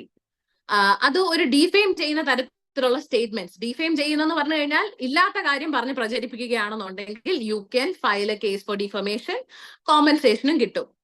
Defamation കേസാണ് ഫയൽ ചെയ്യുന്നത് എന്നുണ്ടെങ്കിൽ. പ്രൈവസിയാ വയലേറ്റ് ചെയ്യുന്നത്, അതായത് നിങ്ങളുടെ പെർമിഷൻ ഇല്ലാതെ ഒരു which is more serious, madam. Defamation നമുക്കിപ്പോ പ്രാക്ടീസിൽ is it more valuable because a person getting, I think, harmed, is it more harmful or privacy act ആണോ നമുക്ക് ബെറ്റർ ആവുന്നത്? Because if it for a doctor, that's a tricky part, because നമ്മള് privacy പറയുമ്പോൾ നമ്മുടെ മാത്രമല്ലല്ലോ പോകുന്നത്. അപ്പോൾ defamation പറഞ്ഞ് നമ്മുടെ മാത്രമാണ് പോകുന്നത് ഹോസ്പിറ്റലിന്റെയും. So which will be the more easy way to get the thing? It depends upon the scenario. Defamation കുറച്ചും കൂടി പാടാണ് പ്രൂവ് ചെയ്യാനായിട്ട്. കാര്യം അതൊരു ഫോൾസ് അലിഗേഷൻ ആണെന്ന് പ്രൂവ് ചെയ്യണം. ഇപ്പൊ അതൊരു ഹോസ്പിറ്റലിനെ അല്ലെങ്കിൽ ഡോക്ടറിനെ ആണെന്നുണ്ടെങ്കിൽ നിങ്ങളെ തന്നെ പോയിന്റ് ചെയ്തിട്ടുണ്ടെന്നുള്ളത് പ്രൂവ് ചെയ്യണം. ഡിഫെയിമിംഗ് സ്റ്റേറ്റ്മെന്റ് ആണെന്നുള്ളത് പ്രൂവ് ചെയ്യണം. So it's very difficult to prove. with evidence. Privacy ആണെന്നുണ്ടെങ്കിൽ I think it's more easy to establish that your ഏതിനാണ് കൂടുതൽ defamation you will get money as you can get compensation as money or something. പ്രൈവസിക്ക് നമുക്ക് punishment അല്ലേ കൊടുക്കാൻ പറ്റും അല്ലേ? പ്രൈവസിയിലും compensation തന്നെ സീക്കാൻ പറ്റും. I'm talking about privacy is the fundamental right. Okay, that is more important. Yes, privacy is your fundamental right. It's a fundamental right of all the citizens in India. Okay, got It comes under right to life and liberty. ജീവിക്കാനുള്ള അന്തസ്സോടുകൂടി. Yes, there is some more comment. What about attempt to suicide cases? I think that is also a growing issue. അപ്പോൾ നമ്മൾ എങ്ങനെയാണ് അത് handle ചെയ്യേണ്ടതെന്നാണ് അടുത്ത question. Maybe that's also an important thing. Attempt to suicide വരുവാണെന്നുണ്ടെങ്കിൽ definitely you should report it to the police. It's actually it's a notifiable അല്ലേ? Yes. അതിനകത്ത് യാതൊരുവിധ മാറ്റമില്ല. Definitely without any consideration you should definitely inform it to the police. Another message is that if patient make violent arguments, can we record him? അത് again നമ്മളെ prove ചെയ്യാൻ വേണ്ടി നമ്മൾ എടുക്കുന്ന ബെനിഫിറ്റ് ആക്ച്വലി അദ്ദേഹത്തിന്റെ ആർഗ്യുമെന്റ് ആയിരിക്കും. വി ആർ പ്രൈവസി പ്രോബ്ലം അല്ലേ? ഇപ്പൊ കോഡ് വയലറ്റ് എന്തോ അല്ലേ? ഇപ്പൊ that's a code violet is called, no? If you are having a bad argumentative patient or violent attempts, we can inform security അല്ലേ? That's more easy for us instead of recording it അല്ലെ? Record ചെയ്തിട്ട് നമ്മൾ അവസാനം അദ്ദേഹത്തിന്റെ issue വരുന്നതിനേക്കാളും inform the hospital or get the code in place, because എല്ലാ NIBH hospitals-ലും we have got code violet also. I think it's a code violet if I'm not wrong. Yeah. So ഈ ഒരു സിനാരിയോയില് if that is like ആ ഒരു പേഷ്യന്റിന്റെ arguments അല്ല, if it is I mean if you are sure that അത് നിങ്ങളുടെ ലൈഫിനെ endanger ചെയ്യും, നിങ്ങൾക്ക് എന്തെങ്കിലും ഒരു ഹാം ഉണ്ടാക്കുന്ന തരത്തിലാണ് ആ ഒരു പേഷ്യന്റ് പ്രവർത്തിക്കുന്നുണ്ടെങ്കിൽ definitely you can record it. At least voice record ചെയ്യാം അല്ലേ? If at all video. അതെ അതായത് ഉറപ്പാണ്, you are damn sure that ഇങ്ങനെ ഒരു നിങ്ങളുടെ ലൈഫിനെ എൻഡേഞ്ചർ ചെയ്യുന്ന തരത്തില്, ഡാമേജസ് ഉണ്ടാവുന്ന തരത്തില്, ഹേർട്ട് ഉണ്ടാവുന്ന തരത്തിലൊരു പ്രവർത്തനം. ഗവൺമെന്റ് ഹോസ്പിറ്റലിൽ സെക്യൂരിറ്റി ഇല്ല. That's again problem, lot of patient load that we cannot do anything, but anyway whoever is in charge of the hospital അതായിരിക്കും ബെറ്റർ. നമുക്കിപ്പോ എല്ലാ കേസിലും ഒരുപോലെ ആയിരിക്കത്തില്ല. Doctor AB Ratna has raised the hand. Can you introduce yourself and unmute? എന്തെങ്കിലും പറയാനുണ്ടെങ്കിൽ. Madam, I have a doubt at all. Can you introduce yourself? Can you please introduce yourself? എന്ത് ചെയ്യുന്നു? ഡോക്ടർ ആണോ? I am the husband of Dr. Pushpa, who is working as a gynecologist in Alleppey WNC. So recently, FIR against Dr. Pushpa regarding the deformity for the childbirth. She is doing only one scan at the in fifth week and all other. Then they are also taken as a first accused, and they charged 125 and 125B. ഇതിപ്പോ നടക്കുന്ന കേസാണല്ലേ? Today only it came out അല്ലേ? Yeah, recently, day before yesterday. Okay, I saw it today. Yeah. How can they institute a FIR against the doctors without the ma'am already told that some guidelines are there to before the instituting a FIR. But that മനസ്സിലായോ? that procedure is not. Child was born with a deformity that came out during that procedure കഴിഞ്ഞിട്ടാണ് കണ്ടുപിടിച്ചത് അല്ലേ? That is then after birth only they in scanning there is no post delivery കഴിഞ്ഞിട്ടാണ് കണ്ടത്. പക്ഷേ the first accused and second accused are the doctors of the hospital, and third and fourth are the scanning centers. Anyway, before instituting a FIR, how can they charge the 125 and 125B? They are police directly taken FIR against them. Okay. So ഈ സിനാരിയോയിൽ എനിക്ക് procedure എന്താന്നുള്ളത് കൃത്യമായിട്ട് മനസ്സിലായില്ല, പക്ഷെ ചോദിച്ച question മനസ്സിലായി. അതായത് ഒരു ഞാൻ ഈ പറഞ്ഞ പ്രൊസീജിയേഴ്സ് ഒന്നും കംപ്ലൈ ചെയ്യാതെ എങ്ങനെ ഒരു FIR ഇട്ടു എന്നുള്ളതാണ്. സോ ഈ ഒരു സിനാരിയോയില് നിയമപരം, I mean as per the law it is mandatory that FIR lodge ചെയ്യുന്നതിന് മുമ്പ് അതൊരു ഗ്രോസ് നെഗ്ലിജൻസ് ആയിരിക്കണം. FIR ഇടുന്നതിന് മുൻപ് എക്സ്പേർട്ട് ഒപ്പീനിയൻ വേണം എന്നുള്ളത് മാൻഡേറ്ററി ആണ്. പക്ഷേ ഇതിനിപ്പോ വേറൊരു ഡോക്ടർക്ക് സംഭവിക്കാമല്ലോ എന്ന് വെച്ച് കഴിഞ്ഞാൽ അതെ. എന്തെങ്കിലും ഇതുണ്ടെങ്കിൽ Definitely you can challenge this. നേരെ Definitely you can challenge. ഈ ഒരു ഇപ്പൊ 120, 125 and 125B also. Yes 125 charge ചെയ്യുന്നു എന്നുള്ളതല്ല ഇവിടുത്തെ പ്രധാന വിഷയം. എക്സ്പേർട്ട് FIR ഒപ്പീനിയൻ ഇല്ലാതെ എങ്ങനെ FIR ഇട്ടു, അതാണ്. അതെ, അത് തീർച്ചയായിട്ടും അത് ചാലഞ്ചബിൾ ആണ്. In what ground madam? I think ഈ കേസ് വരുന്ന സമയത്ത് definitely your lawyer can argue ഈ ഭാഗം പറഞ്ഞിട്ട്. Okay.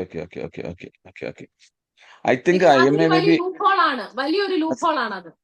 Sir, I think IMA be challenging because she is a PPP member or something, insurance member of the IMA.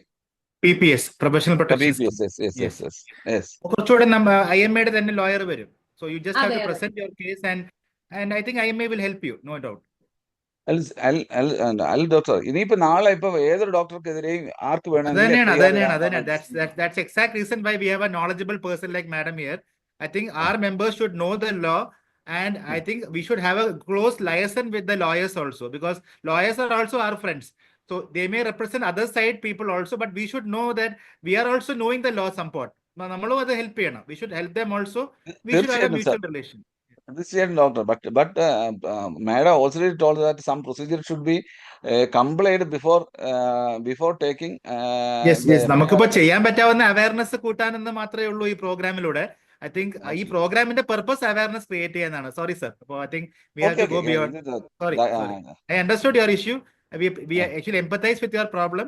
നമുക്കിപ്പോ what we can do, law and those things will take its course, but we should try to get justice. That's what we require. Justice കൊടുക്കണം. Okay, man.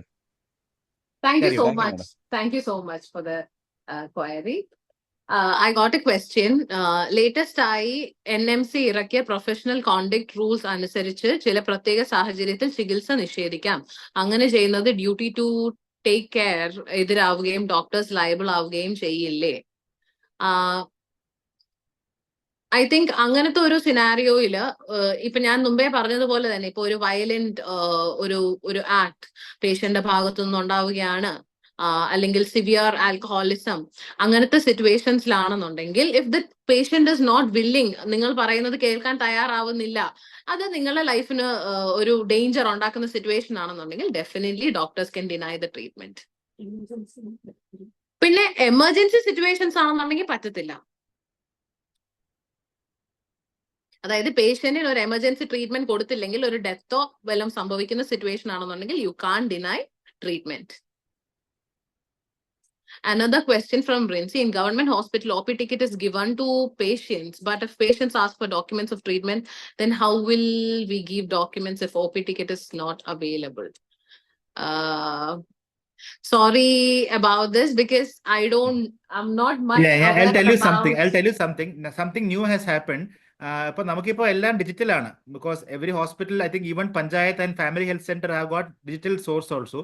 Ideally, you should have a backup for all these, whatever the patient gives you or asks you.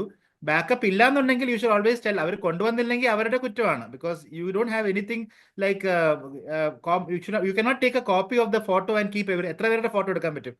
So I think custody of the documents is with the patient in most setups. If you have a hospital which is having digital backup, നിങ്ങൾക്ക് കമ്പ്യൂട്ടറിൽ e-Sanjeevani ഒക്കെ മിക്കവാറും government ഹോസ്പിറ്റൽസിൽ ഉണ്ട്. But if your center is going into the digital, you inform your superintendent that this issue is വരുന്നു, അത് then you can do, because ഈ ഫോറത്തിൽ നമുക്ക് ആൻസർ ചെയ്യാൻ ബുദ്ധിമുട്ടായിരിക്കും. But definitely case to case basis, if you are keeping the certificates, if you are keeping the wound certificate, if you are keeping the important certificate as a copy, that will be good for you. നിങ്ങൾക്ക് തന്നെ benefit ആയിരിക്കും. Thank you so much for an established response. Another question is, can railway hospital or military hospital deny treatment? I think that's again a case-based issue. Appo patient violent aanu, patient is actually causing problem, anganeyanengil fine, you have to give a justify. Otherwise, I think most of the treatment is given fine for that, because beneficiary is important, alle madam. Beneficiary, because railway patient, if a beneficiary is there, it is correct. ഇപ്പോൾ ESI ഹോസ്പിറ്റൽസിൽ employment save insurance എടുത്ത ആൾക്കാർക്കാണ് priority കിട്ടുന്നത്. But I think general people also get treatment. If I am wrong, please correct me. എനിക്ക് തോന്നുന്നു അങ്ങനെയാണ് ചെയ്യുന്നത്. Life threatening issues ആണെന്നുണ്ടെങ്കിൽ ഒരിക്കലും deny ചെയ്യാൻ പറ്റത്തില്ല. Nobody can be denied. അതിപ്പോ മിലിറ്ററി ഹോസ്പിറ്റൽ ആണെങ്കിലും റെയിൽവേ ഹോസ്പിറ്റൽ ആണെങ്കിലും ലൈഫ് ത്രെറ്റനിങ് എമർജൻസി സിറ്റുവേഷൻസ് ആണെന്നുണ്ടെങ്കിൽ they can deny a treatment. അല്ലാത്ത പക്ഷം എന്നുണ്ടെങ്കിൽ like if some violence is created by the patient, definitely they can deny. I got feedback from Dr. Pradeep Hira. I think they are Thank you so engaged. much. People are engaged. I think നമ്മുടെ എല്ലാ പ്രോഗ്രാംസിനെ പോലെ തന്നെ I think this program is having lot of audience engagement, and kudos to the team for having you. You have a very brilliant speaker. You have made people aware and also made people continue. I think 1.5 മണിക്കൂർ സംസാരിക്കുന്ന easy അല്ല. So another question is on the same lines. If you deny treatment to alcohol intoxicated patients, how can we prove that he was intoxicated? Blood test മാത്രമല്ലേ വഴിയുള്ളൂ അല്ലേ? Most of the people. Blood test is there. Some other test like breathalyzer test. Breathalyzer, yeah, but Yeah. I think breathalyzer can be argued in the court also, അല്ലേ? അപ്പോൾ some people Yes, can yes. tell kerosene പോലത്തെ smell ആയിരുന്നു, എനിക്ക് അറിയില്ലല്ലോ, വീട്ടിലെ കൃഷി കഴിഞ്ഞിട്ട് പോയതാണ്. Many people make all arguments, but I think taking the blood in the right time, right quantity, and I think in a government എന്താണ് rules പ്രകാരമുള്ള ലാബിൽ, because some people can say I think if you are not ready to give sample, again that's what you should argue. അതാണ് അടുത്ത argument point. Patient blood കൊടുത്തില്ല അല്ലെങ്കിൽ time കഴിഞ്ഞ് blood കിട്ടി എന്ന് പറഞ്ഞാൽ that again it's against what you call ethics, or ethics അല്ല, ഈ ജസ്റ്റിഫിക്കേഷൻ ചെയ്യാൻ പോകുന്ന ആളുടെ എതിരായിട്ട് മാറും. As a doctor we should try to get the sample, if not possible document it, അല്ലെ? നമുക്ക് ഡോക്യുമെന്റ് ചെയ്യാം അല്ലേ madam? One more thing is there, witnesses ഉണ്ടാവുമല്ലോ വിറ്റ്നസ് ഹോസ്പിറ്റലിൽ തന്നെ, നേഴ്സസോ അല്ലെങ്കിൽ അറ്റൻഡേഴ്സോ അവരെ വിറ്റ്നസ് ആക്കാൻ പറ്റും. ആൻഡ് ഓൾസോ ഇപ്പം CCTV ഉള്ളതാണെങ്കിൽ video surveillance is another evidence. You can prove it. Medical legal കേസാണെങ്കിൽ ഡെഫിനറ്റ്ലി നമ്മൾ തന്നെ അറിയണം ഇതൊക്കെയാണ് സംഭവം. അതെ. You have completed everything. You can continue with the talk, madam. Clarification വേണ്ടിട്ട് ഒരെണ്ണം ചോദിക്കാൻ. Continue. അറ്റംപ്റ്റ് സൂയിസൈഡ് കേസസിൽ ഇപ്പൊ ഞാനൊരു പോസ്റ്റ് ഗ്രാജുവേറ്റ് സ്റ്റുഡന്റ് ആണ് മെഡിക്കൽ ലീഗൽ കേസസിൽ ചെയ്യുന്നത്. അപ്പോൾ ഇതിനകത്ത് നമ്മുടെ ടെക്സ്റ്റ് ബുക്കിനകത്ത് പറഞ്ഞിട്ടുണ്ട്, ഈ ഒരു പ്രൈവറ്റ് പ്രാക്ടീഷണർ ആണ് എങ്കിൽ അറ്റംപ്റ്റ് ടു കമ്മിറ്റഡ് സൂയിസൈഡ് കേസിൽ പോലീസിനെ ഇൻഫോം ചെയ്യേണ്ട ആവശ്യമില്ല, ഗവൺമെന്റ് ഹോസ്പിറ്റലിലെ ഡോക്ടേഴ്സ് ആണ് ഇൻഫോം ചെയ്യേണ്ടത്. ഇനി പേഷ്യന്റ് ഡെത്ത് ആവുന്ന കേസിൽ മാത്രം പ്രൈവറ്റ് പ്രാക്ടീഷണർ ഇൻഫോം ചെയ്താൽ മതി പോലീസിന്. ഇത് കറക്റ്റ് ആണോ അല്ലേ എന്നറിയണം. As per my knowledge, it is mandatory that you should inform it to the police, whether you are doing a private practice or a public practice, or a government hospital ആണോ എന്നുള്ളതിനകത്ത് ഒരു മാറ്റമില്ല. Because ഈ attempt to commit suicide is a crime. അതുകൊണ്ട് you should inform. Okay, madam. Thank you. Thank you. So I think എല്ലാവരുടെയും queries answer ചെയ്തിട്ടുണ്ട്. Yes. Ma'am, one last question, ma'am, please. Yes.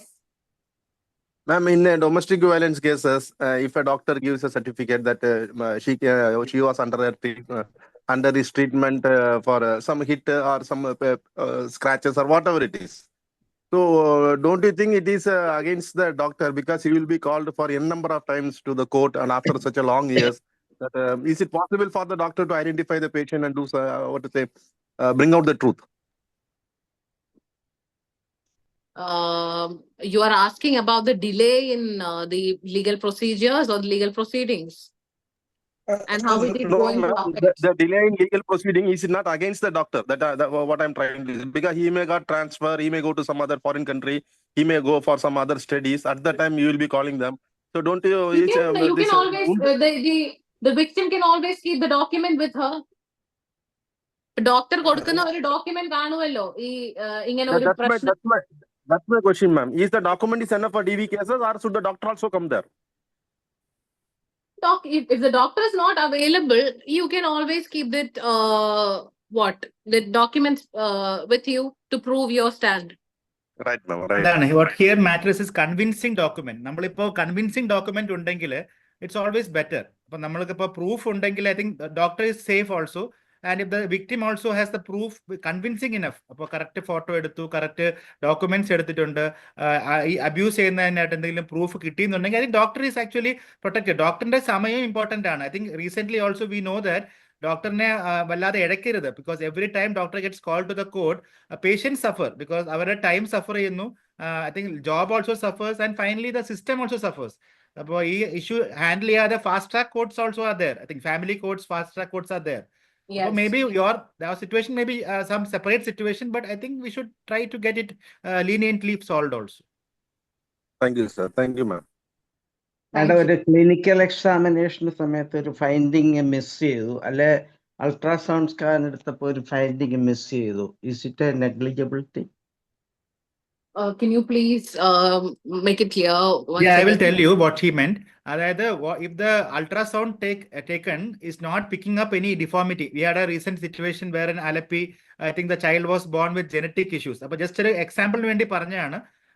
Similarly, if there is some gross or non-gross issue, is there any issue like that? Nammalippo law il adellam picture perfect avan pettumo ennana chodyam. Gross negligence ennu parayunnatho? Ada.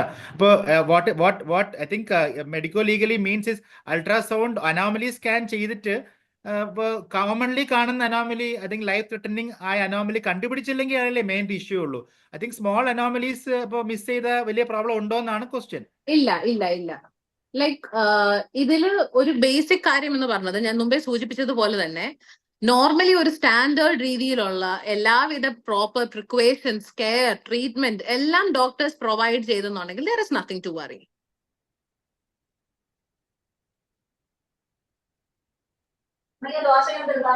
Good evening madam. ഞാൻ doctor Anupama. ഞാൻ Trivandrum past പ്രസിഡന്റും ഒക്കെയാണ്. Hello. നല്ല nice discussion ആയിരുന്നു. മുഴുവൻ കേൾക്കാൻ പറ്റിയില്ല, കുറെ കേട്ടു. ഞാനൊരു ഗൈനക്കോളജിസ്റ്റ് ആണ്, പ്രാക്ടീസിങ് ഗൈനക്കോളജിസ്റ്റ് ആണ്. നമുക്ക് എല്ലായ്പ്പോഴും വരുന്നൊരു പ്രശ്നം ഈ പോക്സോ എന്ന് പറയുമ്പോഴേ നമ്മൾ വന്ന് നമ്മൾ കുഞ്ഞിനെ കണ്ടു കഴിയുമ്പോഴായിരിക്കും അതൊരു പോക്സോ ആണെന്ന് അറിയുന്നത്. അപ്പം സിമ്പിൾ ഡൗട്ട് ഞാൻ ചോദിക്കുന്നേ, പലപ്പോഴും ഇറഗുലർ സൈക്കിൾസ് ഇങ്ങനെയൊക്കെ പറഞ്ഞാണ് ഈ അമ്മമാര് കൊണ്ടുവരുന്നത്. അപ്പം ഏജ് നോക്കുമ്പോൾ 14, 15, 16 അങ്ങനെയൊക്കെ ആയിരിക്കും. പിന്നീടായിരിക്കും ഇവരെ ഒരു ഡൗട്ട് ഒക്കെ പറയുന്നത്. ഇങ്ങനെ മേ ബി ഒരു പെനിട്രേറ്റീവ് സെക്സ് ആയിരിക്കത്തില്ല, അല്ലാണ്ട് ഒരാൾ ഇങ്ങനെ ഇതിൽ അടുപ്പം കാണിച്ചു അല്ലെങ്കിൽ ടച്ച് ചെയ്തു അങ്ങനെ ഇങ്ങനെ, അപ്പൊ ഞങ്ങൾക്ക് ഒരു ഡൗട്ട് ഉണ്ട് എന്നൊക്കെ പേരൻസ്, അത് നമ്മൾ റിപ്പോർട്ട് ചെയ്യണോ ശരിക്കും? പോക്സോ ഏത് തരത്തിലാണെങ്കിലും റിപ്പോർട്ട് ചെയ്യണം. അതിപ്പോ പെനിട്രേറ്റീവ് സെക്സ് ആവണം എന്ന് നിർബന്ധമില്ല. It can be A sexual harassment, sexual assault, penetrative. ഇപ്പൊ പോക്സോ ആക്ട് നമ്മൾ പരിശോധിക്കുമ്പോഴത്തേക്ക് അതിനകത്ത് 4-5 തരത്തിലുള്ള ഒഫൻസസ് വിശദീകരിക്കുന്നുണ്ട്. അതിപ്പം ഒരു സംതിങ് എക്സ്പോസ്ഡ്, അതായത് തൊട്ടതുപോലും കാണത്തില്ല, ചില എക്സ്പോസ് ചെയ്തേ കാണത്തുള്ളൂ, അല്ലെങ്കിൽ എന്തെങ്കിലും വർത്തമാനം പറഞ്ഞിട്ടായിരിക്കും അബ്യൂസ് ചെയ്യുന്നത്. അത് ഉൾപ്പെടെ അഗ്രവേറ്റഡ് പെനിട്രേറ്റീവ് സെക്സ്, അത്രയും ഒരു വൈഡ് റേഞ്ചിൽ പോക്സോ ആക്ട് കവർ ചെയ്യുന്നുണ്ട്. അതിപ്പം ഏത് തരത്തിൽ തന്നെ വന്നാലും you should report to the police. Thank you. കാരണം റീസെന്റ് ചെറിയൊരു കൺഫ്യൂഷൻ വന്നപ്പോൾ ഒരു പോലീസ് ഓഫീസറെ പറഞ്ഞു എന്തിനാ അവർക്ക് ബുദ്ധിമുട്ടായി എന്നുള്ളത്, എന്തിനാ റിപ്പോർട്ട് ചെയ്യുക, ഒരു കാര്യം ഇല്ലായിരുന്നല്ലോ എന്നിങ്ങനെ പറഞ്ഞു. അപ്പൊ ഞാൻ അങ്ങനെയല്ല സാറേ, ഇത് റിപ്പോർട്ട് ചെയ്യാന്നുള്ളത് എന്റെ ഡ്യൂട്ടിയാണ്, എന്റെ റെസ്പോൺസിബിലിറ്റിയാണ് എന്ന് പറഞ്ഞു. അപ്പം പിന്നെ എനിക്കൊരു ഡൗട്ട് ഉണ്ടായിരുന്നു, അപ്പം വേണ്ടായിരുന്നോ എന്നിങ്ങനെ തോന്നി. അതെന്നെ ഞാൻ ചോദിച്ചത്. ഇപ്പൊ ക്ലിയർ ആയി. ഡോക്ടേഴ്സിനെ സംബന്ധിച്ചിടത്തോളം to be in a safer side definitely അത് റിപ്പോർട്ട് ചെയ്യപ്പെടണം. Thank you. രണ്ടാമതൊരു കാര്യം, നമുക്ക് ഒരു പ്രൊസീജിയർ ഇപ്പൊ ചെയ്യണോ വേണ്ടയോ എന്നുള്ള ഡോക്ടർക്ക് ഡിസൈഡ് ചെയ്യാമല്ലോ. ഫോർ എക്സാമ്പിൾ ഇപ്പം നമ്മുടെ ലൈഫ് ത്രെട്ടണിങ് അങ്ങനെയൊന്നും അല്ല, ഒരു ഡ്യൂറിംഗ് ദ കോഴ്സ് ഓഫ് പ്രഗ്നൻസിയോ എങ്ങാനും ഒരു പ്രൊസീജിയർ ഡോക്ടറുടെ ഡിസ്ക്രിപ്ഷൻ അനുസരിച്ച് ഇറ്റ് ഇസ് നോട്ട് നീഡഡ് എന്ന് തോന്നിയാൽ അത് നമുക്ക് തെറ്റെന്ന് പറയാൻ പറ്റത്തില്ലല്ലോ. ഇല്ല, doctors autonomy is there in the treatment പ്രോസസ്സിൽ. Yes. Thank you. Thank you so much. Thank you for coming. Very nice to have you, madam. Mohan അത് നന്നായി കണ്ടക്ട് ചെയ്യുന്നുണ്ട്. Good. No, ma'am, I'm only representing you and everybody. Yeah, it's good. It's really good. Going on well. Good. Thank you, ma'am. Keep it up. Thank you. എങ്ങനെയുണ്ട്? ഇപ്പൊ കഴിഞ്ഞു, നമ്മുടെ എല്ലാ ക്വസ്റ്റ്യൻസും കഴിഞ്ഞു. I think we have engaged. I think Dr. Krishna has raised a hand. Anything you can raise? എന്തെങ്കിലും പറയാനുണ്ടെങ്കിൽ you can talk. Mic is open. Yeah. താത്തിയോ? കൈ താത്തി. Okay. Fine. So I think are we finished? Madam's slide കഴിഞ്ഞോ? I think. Yes. From my side, it's. I mean, I have came to a conclusion. So before ending, I just want to express any take-home message, madam. Any take-home message? How can we reach you? എങ്ങനെയാണ് മാഡത്തിന്? How will we able to contact? I think അതൊരു important thing ആണ്. I think you are based at എവിടെയാണ്? Where are you working? I missed the introduction. എങ്ങനെയാണ്? Where are you working? So now I am practicing in Kollam District Court. Okay. And I'm an academician legal practitioner by profession. Okay. So you can, I think my personal contact Yes, is with yes. Dr. Swapna. If Yes, you yes. if you want to, Yes. I mean, keep contact with me, you can definitely take my number from her. Because I work in endocrinology, നമ്മൾ hormone science ആണ്, but we have got so many issues. Recently, I think we had a discussion online as well as nationally. നമ്മൾ medical, legal, ethical issues are very much important. I think every Yeah. forum we should try to involve legal experts. I think one of you doctors are also going into the legal profession. ഇപ്പോൾ 3 Okay. doctors ആണ് recently they took a degree from a standard center. അപ്പോൾ I think that itself shows that we should be aware of this. I think laws അറിഞ്ഞാൽ മതി. പക്ഷെ അറിഞ്ഞത് കൂടാതെ we should try to learn from the people who are best in this field. So Definitely. I think I have been ഇന്നലെ ഈ ഒരു programme schedule ചെയ്തതിന് ശേഷം എനിക്ക് കിട്ടിയിട്ടുള്ള ക്വയറീസ്, ദ കൺസേൺസ് കണ്ടപ്പോൾ തന്നെ at that point I realized ഞാൻ ഈ ഒരു ആസ്പെക്ടില് ഇതുവരെ ചിന്തിച്ചിട്ടേ ഇല്ല. എപ്പോഴും നമ്മൾ ഒരു പേഷ്യന്റിന്റെ ആസ്പെക്ടില് പേഷ്യന്റിന്റെ റൈറ്റ്സ് അതായിരിക്കും ലോയർ എന്നുള്ള രീതിയിൽ നമ്മൾ കൺസേൺ ആവുന്നത്. I think doctors മിക്കതും ഹോസ്പിറ്റൽസിൽ മാത്രം കൺഫൈൻഡ് ആയ ഒരു പ്രൊഫഷൻ ആണ്. I think if you ask me, if you go, we don't have any much of a social life otherwise.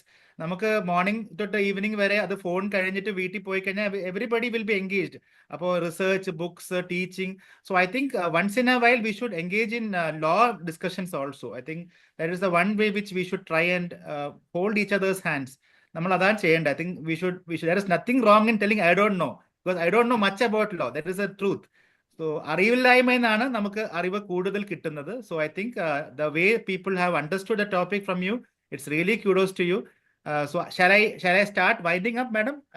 Anybody else has any other points? Because I think we'll wind up, because I think it's time. We have spent around 1.5 hours time.